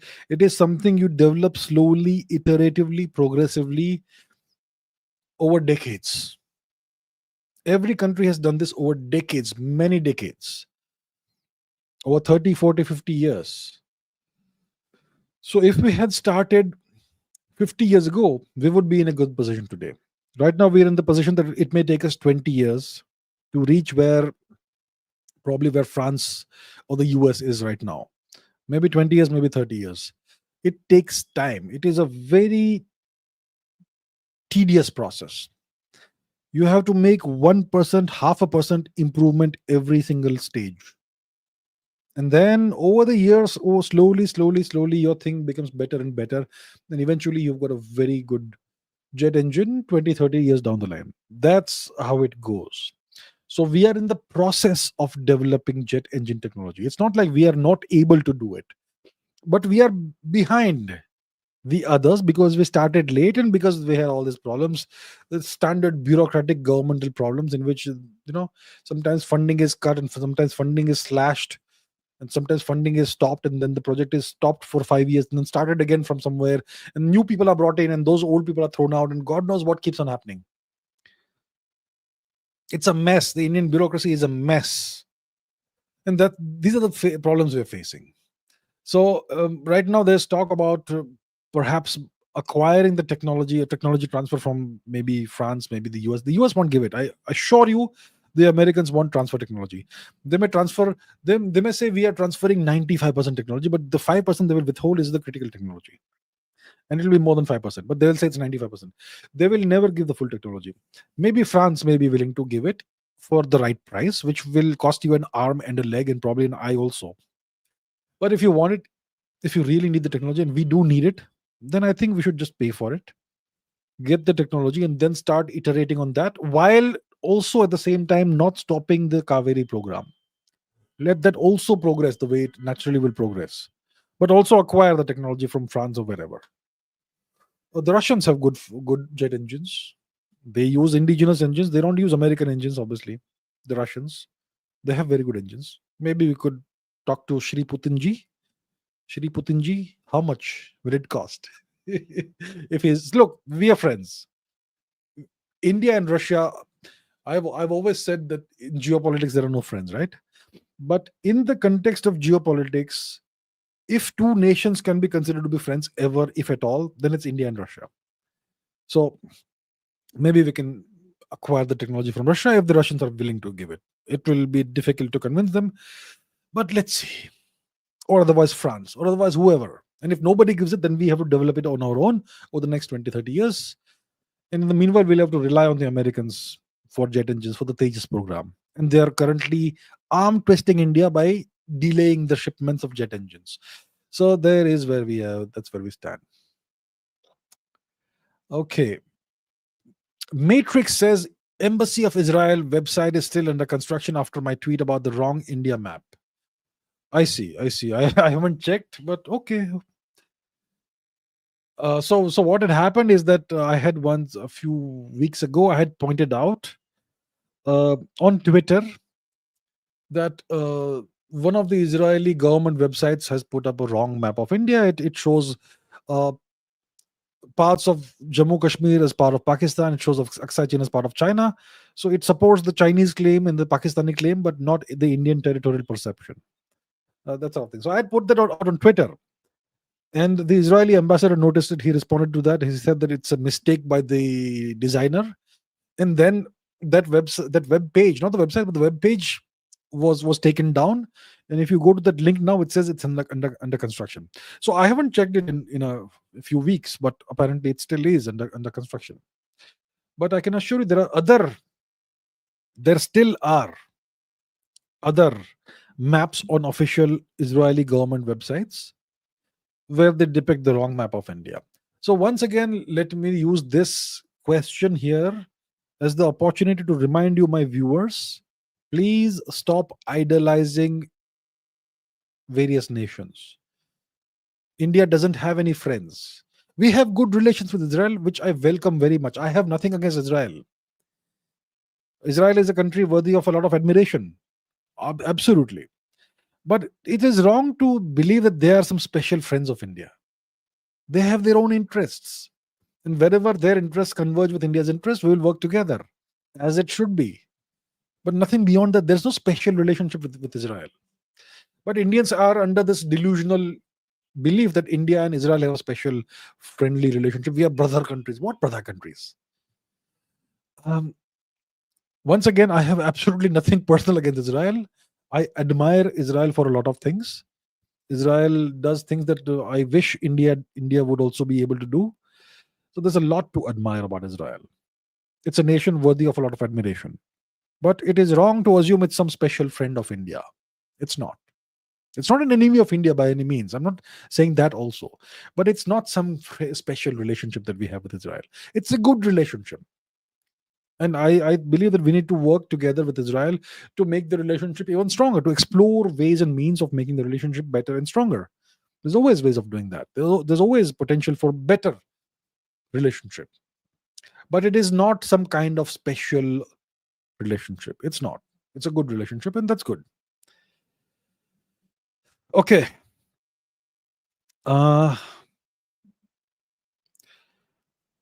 Okay, what else do we have?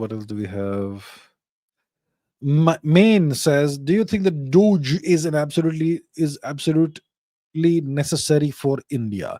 DOGE is the Department of Government Efficiency, which is something the Trump administration is coming up with, which will be headed by Elon Musk, and his number two will be Vivek Ramaswamy. Department of Government Efficiency. So its function will be to recommend changes in the bureaucracy, in the structure of the bureaucracy, maybe doing some cuts in the bureaucracy, trimming down the fat and getting rid of superfluous bureaucrats who are not necessary. So essentially, the objective is to make the American bureaucracy and governance leaner, meaner, and more effective. Get rid of everything that's not needed. There are lots of redundant bureaucratic positions who are just sitting there earning, um, eating the people's money, essentially, right, at the expense of the taxpayer. So much of that is not needed, and that's what DOGE will get rid of. Is it necessary for India? Absolutely, it's necessary. Is it possible for India? Probably not. Why do I say it's not possible? Is it necessary? Absolutely. Oh, the Indian bureaucracy, it's this gigantic organism that runs everything, and they essentially are the decision makers on the ground, and up to very high levels. The government of India relies on the bureaucracy for the implementation of policies and programs and governance and the delivery of governance. So on the ground, the governance is delivered by bureaucrats. Your local collector, your local whatever, the corporators and whatnot, and the whole system. Corporators are elected, I believe. I think, not sure, but all the governance is delivered. All the ground level work is done by bureaucrats, and even planning and all that. And the bureaucracy is immense. And we have certain laws in India that make it impossible to sack bureaucrats. You can be suspended, but you can't be sacked. There's a huge difference between suspension and dismissal. And we have certain clauses in the constitution or laws or wherever, I don't remember where, that make it almost impossible to dismiss a bureaucrat, sack him from the job. You can't. At worst, you can suspend a bureaucrat. The suspension is a temporary measure.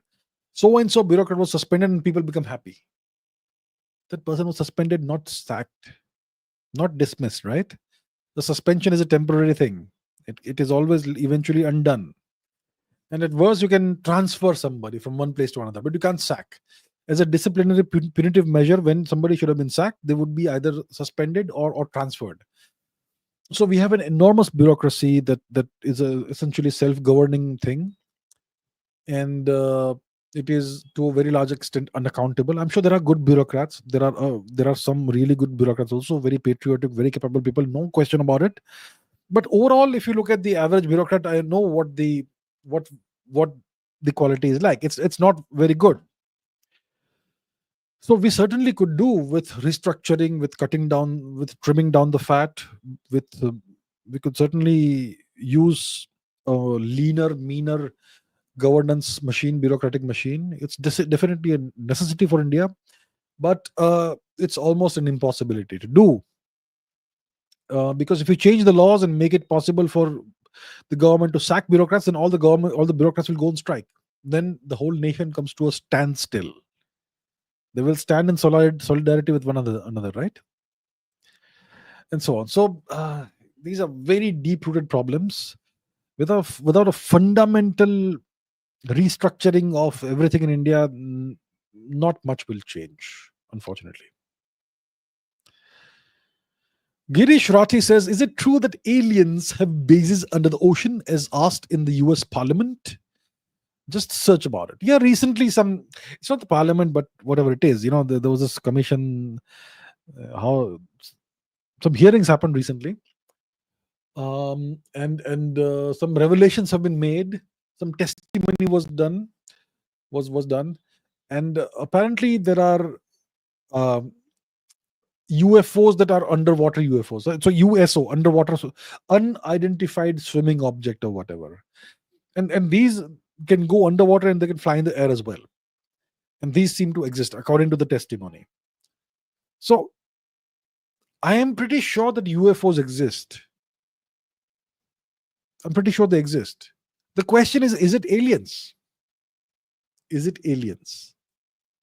Or does it really mean that it's actually human technology that's top secret? And why is it always in the US? Maybe the US is developing weapons, technology, vehicles, transportation things that use a different kind of technology that we are not aware of. And that's why these phenomena are observed only in the US, in North America mainly. And maybe these vehicles can travel in the air as well as under the sea. So maybe it's Boeing or Lockheed Martin or whatever technology, Raytheon, General Atomics. I don't know what it is. Maybe it's American technology. Maybe it's not alien technology. And maybe these vehicles may have bases under the ocean. Who knows? It's possible. They seem to go under the water as well. So I am very skeptical about the alien element. I am not very skeptical about UFOs. UFOs seem to exist. There are lots of grainy videos and all, which are kind of dubious, but there are too many to ignore now. Too many of such videos to ignore. There are apparently organic UFOs made of organic material. They look like jellyfish, apparently. They travel pretty low, close to the ground. I saw a grainy video in which a bunch of dogs is barking at one of these things and then it stops and then it goes away. All kinds of videos exist. Surveillance camera videos, footage and whatnot.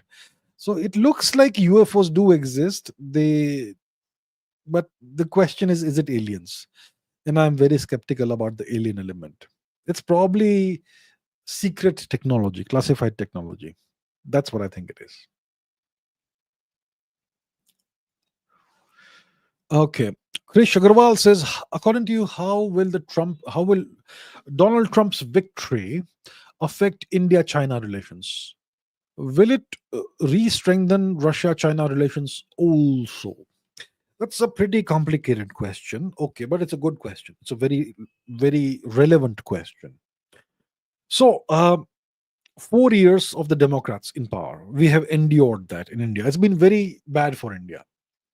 The India-US relationship has become pretty strained. They have done a coup in Bangladesh, which essentially is an anti-India coup. They are fighting a war for an artificial Christian nation, cookie land for Christ. Manipur is suffering horrendously as a consequence of that. The Americans are doing all that. Under the Democrats, all this has happened under the Biden regime. Now Trump has won, so maybe things will change. So what do I expect will change? I think the India-US relationship will become better. Trump has a different approach towards India. He overall is positive towards India. He has a great great relationship with Prime Minister Modi. The two leaders get along very well. Uh, Trump is extremely hawkish on China. Uh, he is the guy who started the trade and tariff war against China, imposing all kinds of tariffs. The Biden administration carried that on. Now Trump probably will put more pressure on China, because under the Biden administration, India and China were both under tremendous pressure from the US. That's why it became kind of natural that the two nations will try and find some kind of modus vivendi, some kind of way of coexisting. And that's why we're witnessing the beginnings of what could be some kind of rapprochement between India and China. It's still early days, but the climate seems to be favorable. If you see the pronouncements of the Chinese ambassador, the Chinese foreign ministry, the Global Times, they are kind of positive towards India now, which they generally have never been. So, and we have the disengagement that's happening along the India-Tibet border. Things seem to be going back towards the pre-2020 status quo, which is a positive development. It's still not the solution to the problem. The solution is a proper demarcation of the border, but things seem to be moving in the right direction. So that's where we are right now. When Trump, so this all happened between India and China because both nations are facing extreme heat from the US. That's why both nations are coming together. Now, Trump will have a different approach towards both nations. He will continue to be harsh towards China. He will not ease up the pressure on China, but he may ease up the pressure on India to some extent. He will not allow Sheikh Hasina to come back in Bangladesh. Bangladesh will remain a US vassal. It's a newly minted US vassal. It will remain a US vassal. So that pressure will remain on India. I also believe that this cookie land issue may continue. Or maybe not. Let's see. It is all being funded, financed, etc., from essentially the US. There is a lot of plausible deniability, but you will see that the cookie terrorists, they have a convergence with the Khalistani terrorists in Canada. They have common ground. Cookie elements. There was this video that came out on Facebook or wherever of the cookies who are separatists, who are asking for a separate nation. They met in some Khalistani environment and they shared the stage with Khalistanis. So cookie land, Khalistan, it's project K1 and K2 essentially. They are hand in glove. And the cookies are also kind of hand in glove with the Bangladeshi infiltrators in the far east of India, in the Manipur and Assam region. So, and Bangladeshi infiltrators come from Bangladesh, which is a US vassal. So, will things ease up in Manipur? We don't know. But overall, India will face probably less heat from the US when Trump is president, but it will not be entirely smooth sailing. So there will be less pressure on India. But does it mean that India and China, the whatever is happening right now, will it stop? Perhaps not. India will also want to have as many options as possible. So I think the India-China disengagement and India-China whatever, the détente, the rapprochement, whatever you want to call it, it probably will continue. And I am in favor of that continuing and of things getting better. I'm in favor of things getting better between India and China. Now don't get me wrong. I am an extreme skeptic when it comes to China. You cannot, India can never afford to let its guard down when it comes to China. China has we have a lot of experience with China. You cannot trust China easily. We're going to have to take it one step at a time. But I am in favor of better relations with China. So I think the India-China, whatever rapprochement is happening, will continue despite a Trump victory. But India-US relations will improve to a certain extent. What about Russia-China relations? When it comes to Russia, Trump will probably take steps to end the conflict in Ukraine. It doesn't mean that he will take steps to make Zelensky win. No, the conflict will end along the battle lines that we have right now. So Russia is in control of about a quarter of Ukraine. It's in control of all the territories that are Russian majority in Ukraine. And Russia is essentially going to annex those territories.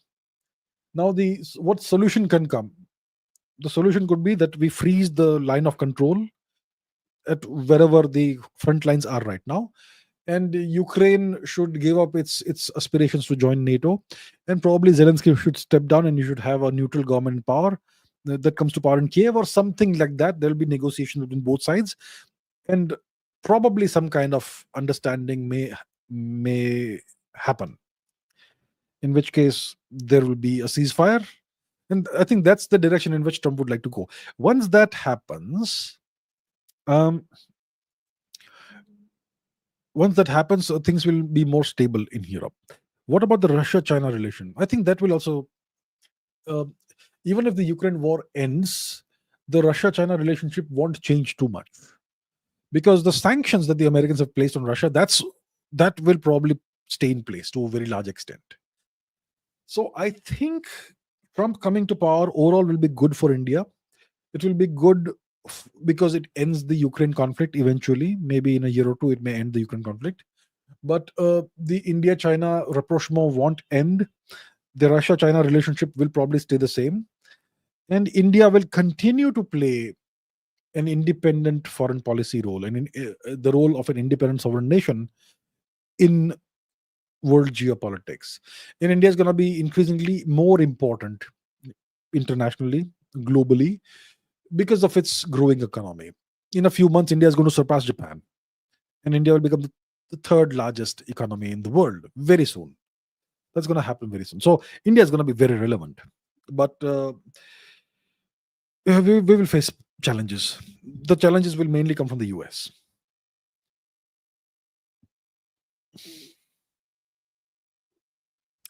Okay.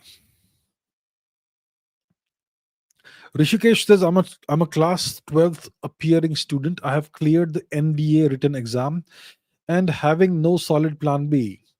What should I do? NDA is National Defense Academy, I assume. So plan A seems to be that you will join the Indian Armed Forces as an aspiring officer, right? The NDA.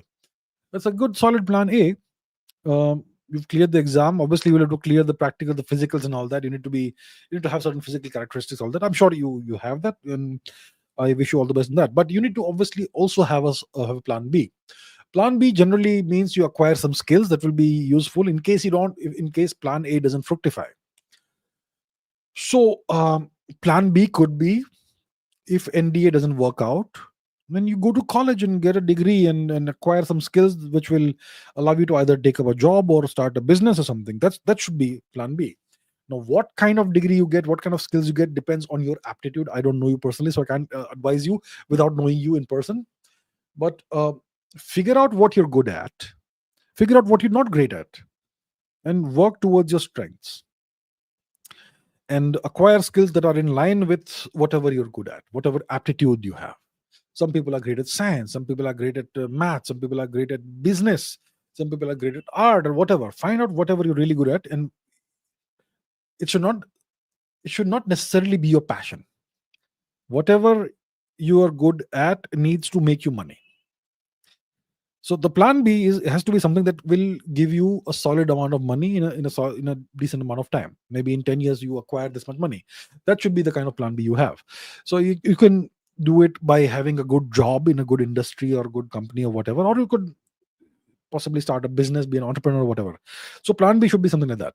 So at when you are class 12 is what, 17, 18, right? 17, 18, something like that. At that age, you just acquire some basic skills, which means you go to college, get a degree and all that. So if plan A doesn't happen, you go to college, get a degree in something that will be good for you, and you work further from that. That's how you proceed logically. Plan B should be something that makes you money, that gives you a solid career. Plan A is obviously something that you really want to do, which is becoming an army officer, and I wish you all the best for that. But always have a solid plan B, and that's how you do a plan B. That's how you plan for a plan B. That's how you construct a strategy for plan B. Okay. Nathan Rothschild, I don't remember what question you asked. It was a rather funny question. Okay. No issues, no problem at all. You please feel free to ask me questions. The question is, are space elevators possible? Okay, so what's a space elevator? It's an elevator. It's a ladder. Think of a ladder. Okay, to put it very simplistically, think of a ladder. A ladder that goes all the way out into space. That's a space elevator. Now, how can you have a ladder that goes into the sky and doesn't fall down? That's the question, isn't it? Have you heard of geostationary satellites? So, first of all, let's understand what a satellite is. Okay, so let's put the map on the screen. This is our planet. It's roughly spherical, not entirely, but roughly spherical. A satellite is any object that orbits the Earth. Okay, it goes in a circle, a roughly circular or elliptical or whatever path around the Earth, but doesn't fall on the Earth. It keeps on going around the Earth. So there is something called orbital velocity, etc. So a satellite is something that orbits the Earth in a circular or squashed circular, elliptical, or whatever orbit. The moon is a satellite. The moon orbits the Earth, right? So that's a satellite. It can be a natural satellite or an artificial satellite. Some satellites, like geostationary satellites, they always appear to be from where we are in the same position, because the period of orbit of the orbit of the satellite is the same as the period of rotation of the Earth. So it always appears to be stationary in space. Okay, so let's say you have a geostationary satellite which orbits the Earth at the same speed at which the Earth rotates. And then you take a ladder and you somehow attach it to the geostationary satellite, and it's also attached to the Earth. So that essentially is a space elevator, kind of. Okay, that's a rough conceptual explanation of what a space elevator is. And then you will find that the tension and all will be taken care of because of various physical properties. Okay, the physics you can work out, but that essentially is what a space elevator is. So theoretically, 100% possible.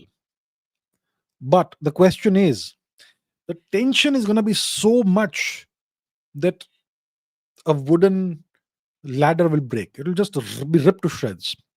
Let's say you make it out of steel. There are bridges that have steel cables that hold them in place, very strong steel.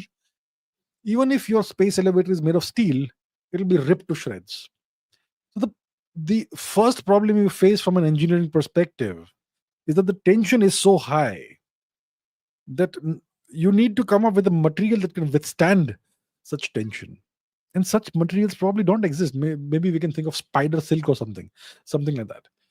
So theoretically possible, but the challenge is purely from the perspective of engineering. How do you make it possible? And the amount of material you will need, it's gonna be like, what's 36,000 kilometers, right? A geostationary satellite typically is about 36,000 kilometers above the Earth's surface, if I'm not mistaken. What is the height of a geostationary satellite? Let's just Google it, right? I don't remember right now. It's been a long time since I saw any of that. Geostationary satellite height. Yeah, 36,000 kilometers roughly. So I was not very, very far away from the thing. I was essentially almost right. Essentially right. So 36,000 kilometers. So you need to have a thing that's 36,000 kilometers long. Well, that's another challenge, right? How do you create so much material?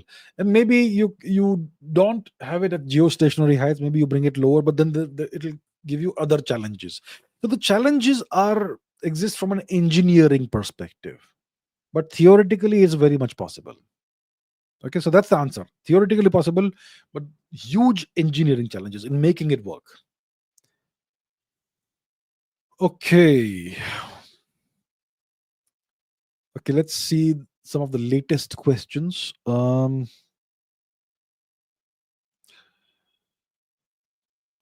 Kostub Sahu says, if Russia is an autarky, why does it need to trade? Why does it need India and China to buy oil? Is trade only a means to build relationships and alliances? That's a great question, isn't it? So Russia is an autarky. Um, it has everything it needs, all the raw materials it needs. It has what's an autarky? It's a nation, a kingdom, empire, whatever it is, a geopolitical or political entity that has within its territory, within the territory it controls, everything it needs to exist, for its population to exist and thrive, which means all the raw materials: oil, gas, minerals, iron, coal, uh, chemicals, fertilizer, agriculture products, everything, timber, everything. So it has all this. Russia has all this, right? Uh, so then why does it need other nations to buy oil? So you need to have ongoing relationships with nations. Uh, if you are entirely isolated in the world, then your enemies can encircle you completely. That's essentially, in a sense, what happened to the USSR. Lots of problems, but one of the things is that it completely lost access to the oceans and everything. It got completely encircled. So it is very important for you to have friendly countries and nations that are favorably inclined towards you in various parts of the world, especially large, powerful nations. So there is that. And you may have all the raw materials you need, but what about technology? Other nations may have things that are not raw material based, but you don't have it, right? So there are a lot of factors that come into this. It's not only about having all the raw materials you need. You need relationships, you need support from other nations, you need to have alliances, you need to have supply chains, you need to have trade routes, you need to have all those things, because these things help you in power projection, they help you in building networks, they help you in building relationships, they help you in acquiring and selling technology, they help you when it comes to voting in the United Nations, they help you in building multilateral alliances and coalitions, and so many things. So a lot of these things cannot be achieved despite, even if you are an autarky. For that you need the support of other nations. So that's why you need, Russia needs nations like India and China. You also need to have foreign exchange reserves.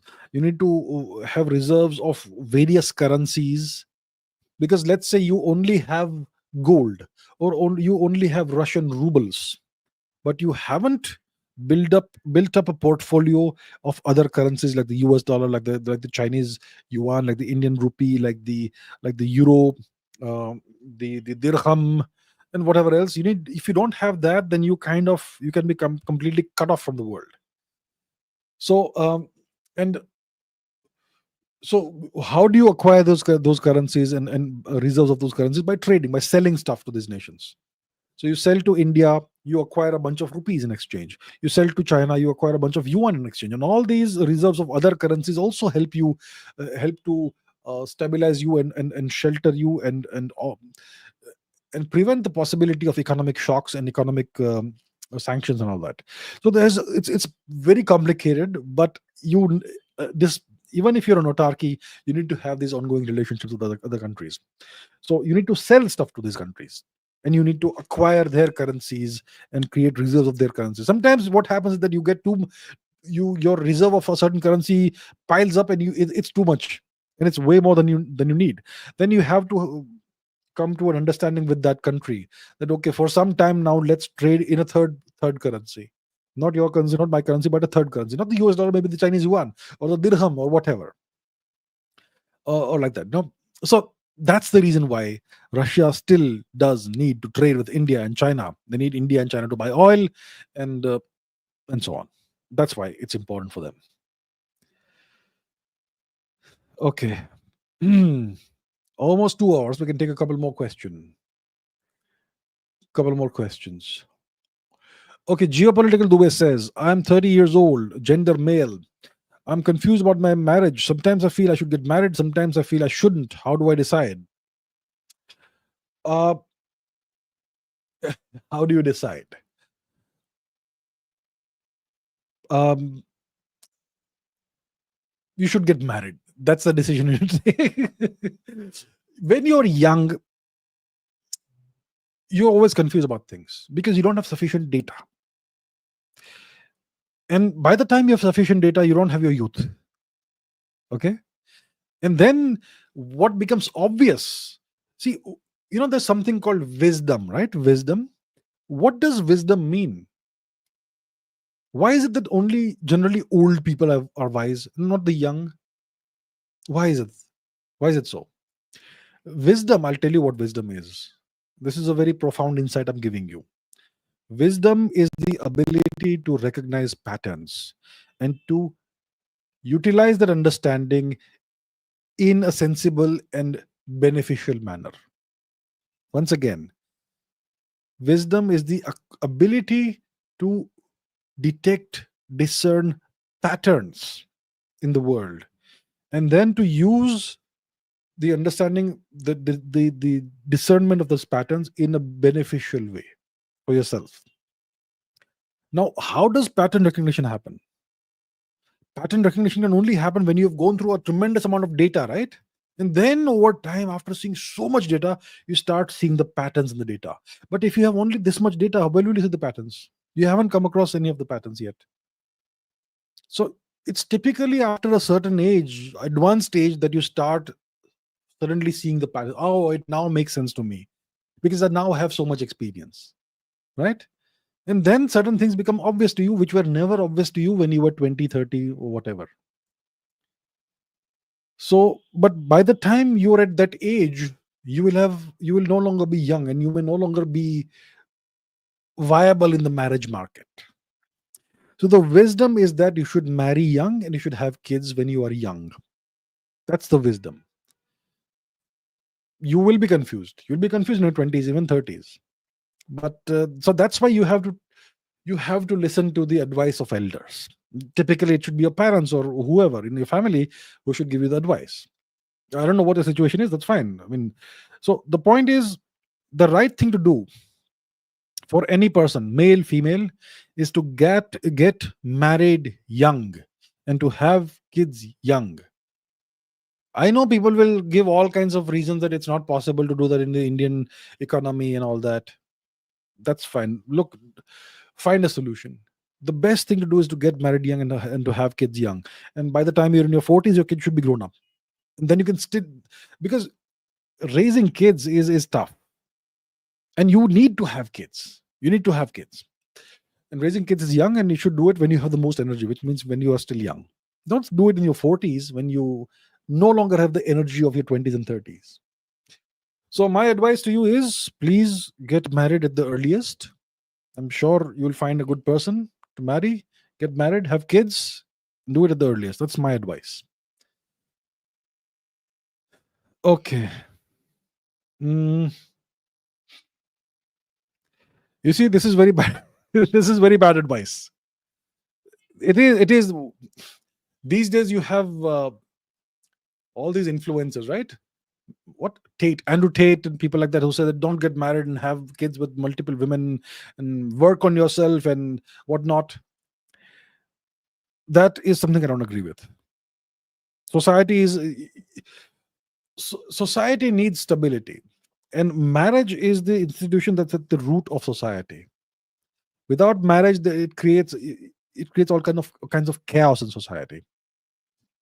So I completely disagree with this advice. This is bad advice. Sorry, nothing personal, Aryansh. This is bad advice. I am sure that you are giving this advice in a very meaningful, positive way, but please take it from me. This is not good advice. Work on yourself. Absolutely work on yourself. Never stop working on yourself. Always keep working on yourself. Always keep improving. But get married and have kids. Otherwise, by the time it's too late, you're going to regret it. Okay. That's my opinion. Uh, Janvi says, "What do you think? What do you think? Will we have a better right-wing party in the future, far better than the BJP?" I don't know. Creating a political party is probably the toughest thing in the world. Think about it. If you want to create a company, a company, let's say a company that manufactures flower pots. Okay, as an example, manufactures microphones, whatever. You want to create a company.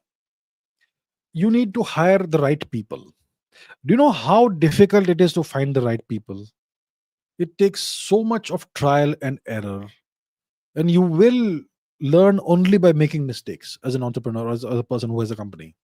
You will initially hire the wrong people who will take advantage of you. They'll be crooks. Then you will fire them, and then you will get new people and who may be somewhat better because you've now experienced something. Even those may not be great. Then you will fire them and you will get more people. Eventually, after a lot of experience, after a reasonable amount of time, after getting burned multiple times, you will start understanding how to form an organization. But then you have to create the structure of the organization, put the right person in the right place. It's very, very difficult. You have to create a company culture. Now, creating a company is in some ways similar to creating a political party, but in some ways it's extremely difficult. In a political party, you cannot pay people salary, right? Unlike in a company. So the political party has to be bound together by a common ideology. And ideology can be left wing, right wing, whatever you want to, whatever it would be. So creating a political party is incredibly difficult. You have to network so much, you have to travel so much, you have to spread your ideas far and wide, you have to appeal, and to whoever it appeals to, they will come to you if you are good enough, if you are charismatic enough. And then you have to create a party structure, you have to create the party discipline. Do you understand how incredibly difficult it is to create a political party? It takes decades. Some political parties come prepackaged. They emerge out of thin air. Those are artificial political parties. In India, there are allegedly certain political parties that have been artificially created by foreign powers. Allegedly. I'm not naming anybody, okay? So in that way, it's easy, but to create an organic movement is very difficult. So I think you don't even see any newborn right-wing political parties that are right-wing, but there are non-BJP. Do you see any right now? I don't think so. So in the future, it may be, if it happens, it may be 20, 30, 40, 50 years down the future. Not anything immediately. Far better than the BJP. Well, that's a whole different story. We don't know. So right now, the only alternative the Indian civilizational wing has, right wing, whatever you want to call it, I would call it the civilizational wing. The only alternative they have is the BJP. Apart from that, the BJP is not a right wing party. The BJP is a center party, center left. There are other parties that are hard left, far left. The BJP is center left.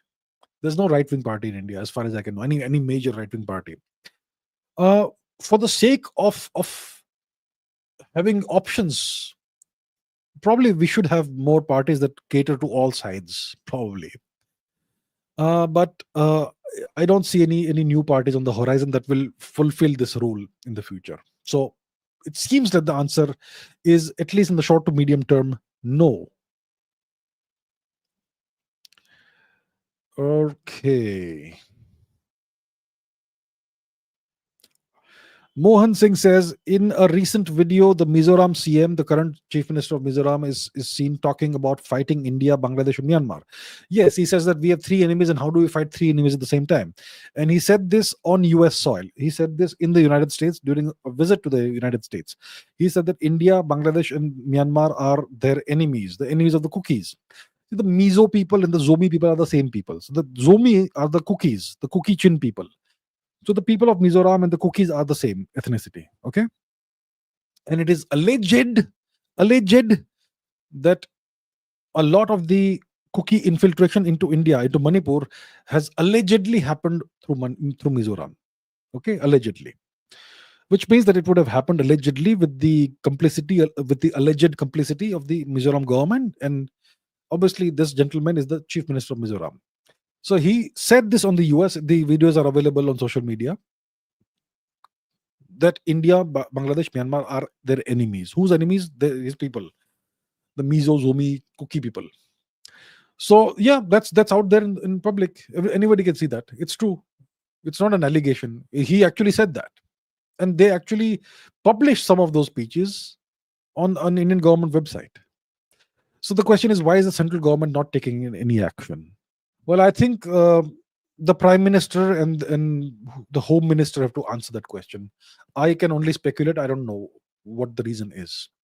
I think that there is a question that the prime minister needs to answer, and the home minister needs to answer. And I think we have reached a stage where these answers need to come. So yeah, I don't have any answer as to why no action has been taken. This gentleman who holds a constitutional position in the government of India, who has taken an oath of allegiance to the constitution and the nation of India, he is terming India as an enemy, and there are no consequences. I mean, are we even a sovereign nation at this point? Yeah, it's baffling, really baffling. Okay, let's see, what do we have? Do we have any other interesting questions? What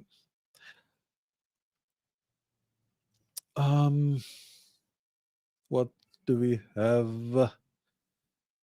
Aryan invasion theory. What is this question? A man with a loaded gun. Please shed some light on this. Why do South people have lactose intolerance than North people? Some people are believing this is proof of AIT. Uh, I am no longer keeping in touch with what's happening in the Aryan invasion theory thing right now. Uh, there obviously is gonna be some kind of genetic difference. See, overall, if you look at the genetics of India, um, India has the second highest genetic diversity of any population in the world outside of Africa. That is how diverse the Indian population is.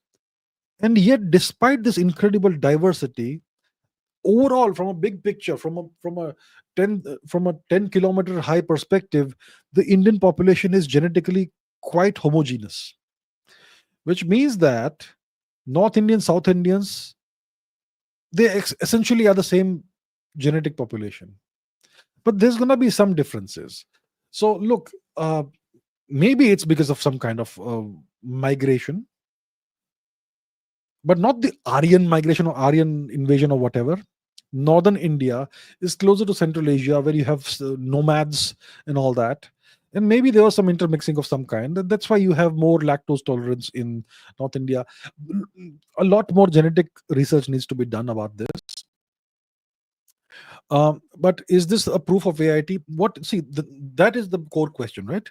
If you see some kind of genetic difference, does it prove that there was an Aryan invasion or migration or tourism or picnic, whatever? Aryan migration, let's say, invasion. The core, understand the core claim of the Aryan invasion migration theory, the core claim, the central claim. The central claim of the Aryan invasion migration theory is that Hinduism and Sanskrit are foreign to India and they came into India with migrants or invaders. That is the core claim of the Aryan invasion migration theory. The Aryan invasion migration theory is not something to do that something about genetics. Of course, they use genetics now to make these implicit claims, but there is no genetic component to Sanskrit, is it? Or Hinduism. So the central claim is that Hinduism and Sanskrit are foreign to India. That is what they're actually trying to prove or trying to make people believe. All this lactose intolerance and this genetics and that genetics doesn't matter. We are the second most genetically diverse population in the world. That's wonderful. Isn't it great for us? So that is not an important thing. The important thing is the origin of Hinduism and Sanskrit. Okay, last question is by Om Bekerekar. Tulsi Gabbard will be the US Director of National Intelligence in Donald Trump's government. Will that change anything for India? It will change nothing for India. It's good to have a Hindu lady over there as the head of the national intelligence, but it changes nothing for India. She is a US citizen. She will serve her country. It changes nothing for India. Even if in the future a Hindu becomes the president of the US, it will change nothing for India. Please understand this. Please repeat after me. It will change nothing for India. Indians need to get this thing into their heads. It makes no difference if Tulsi is a Hindu and she is the head of national intelligence. Makes no difference for India. She's going to serve her country, and that's all. All right, everybody. Thank you so much for your questions. We're ending it over here. Ran Vijay, thank you so much for the membership. Welcome to the channel. And with that, I'm going to end this session over here today. And I'll see you in the next week's Ask Abhijit session. So thank you so much for questions. Keep asking questions and keep raising your standards. I'll see you soon. Bye.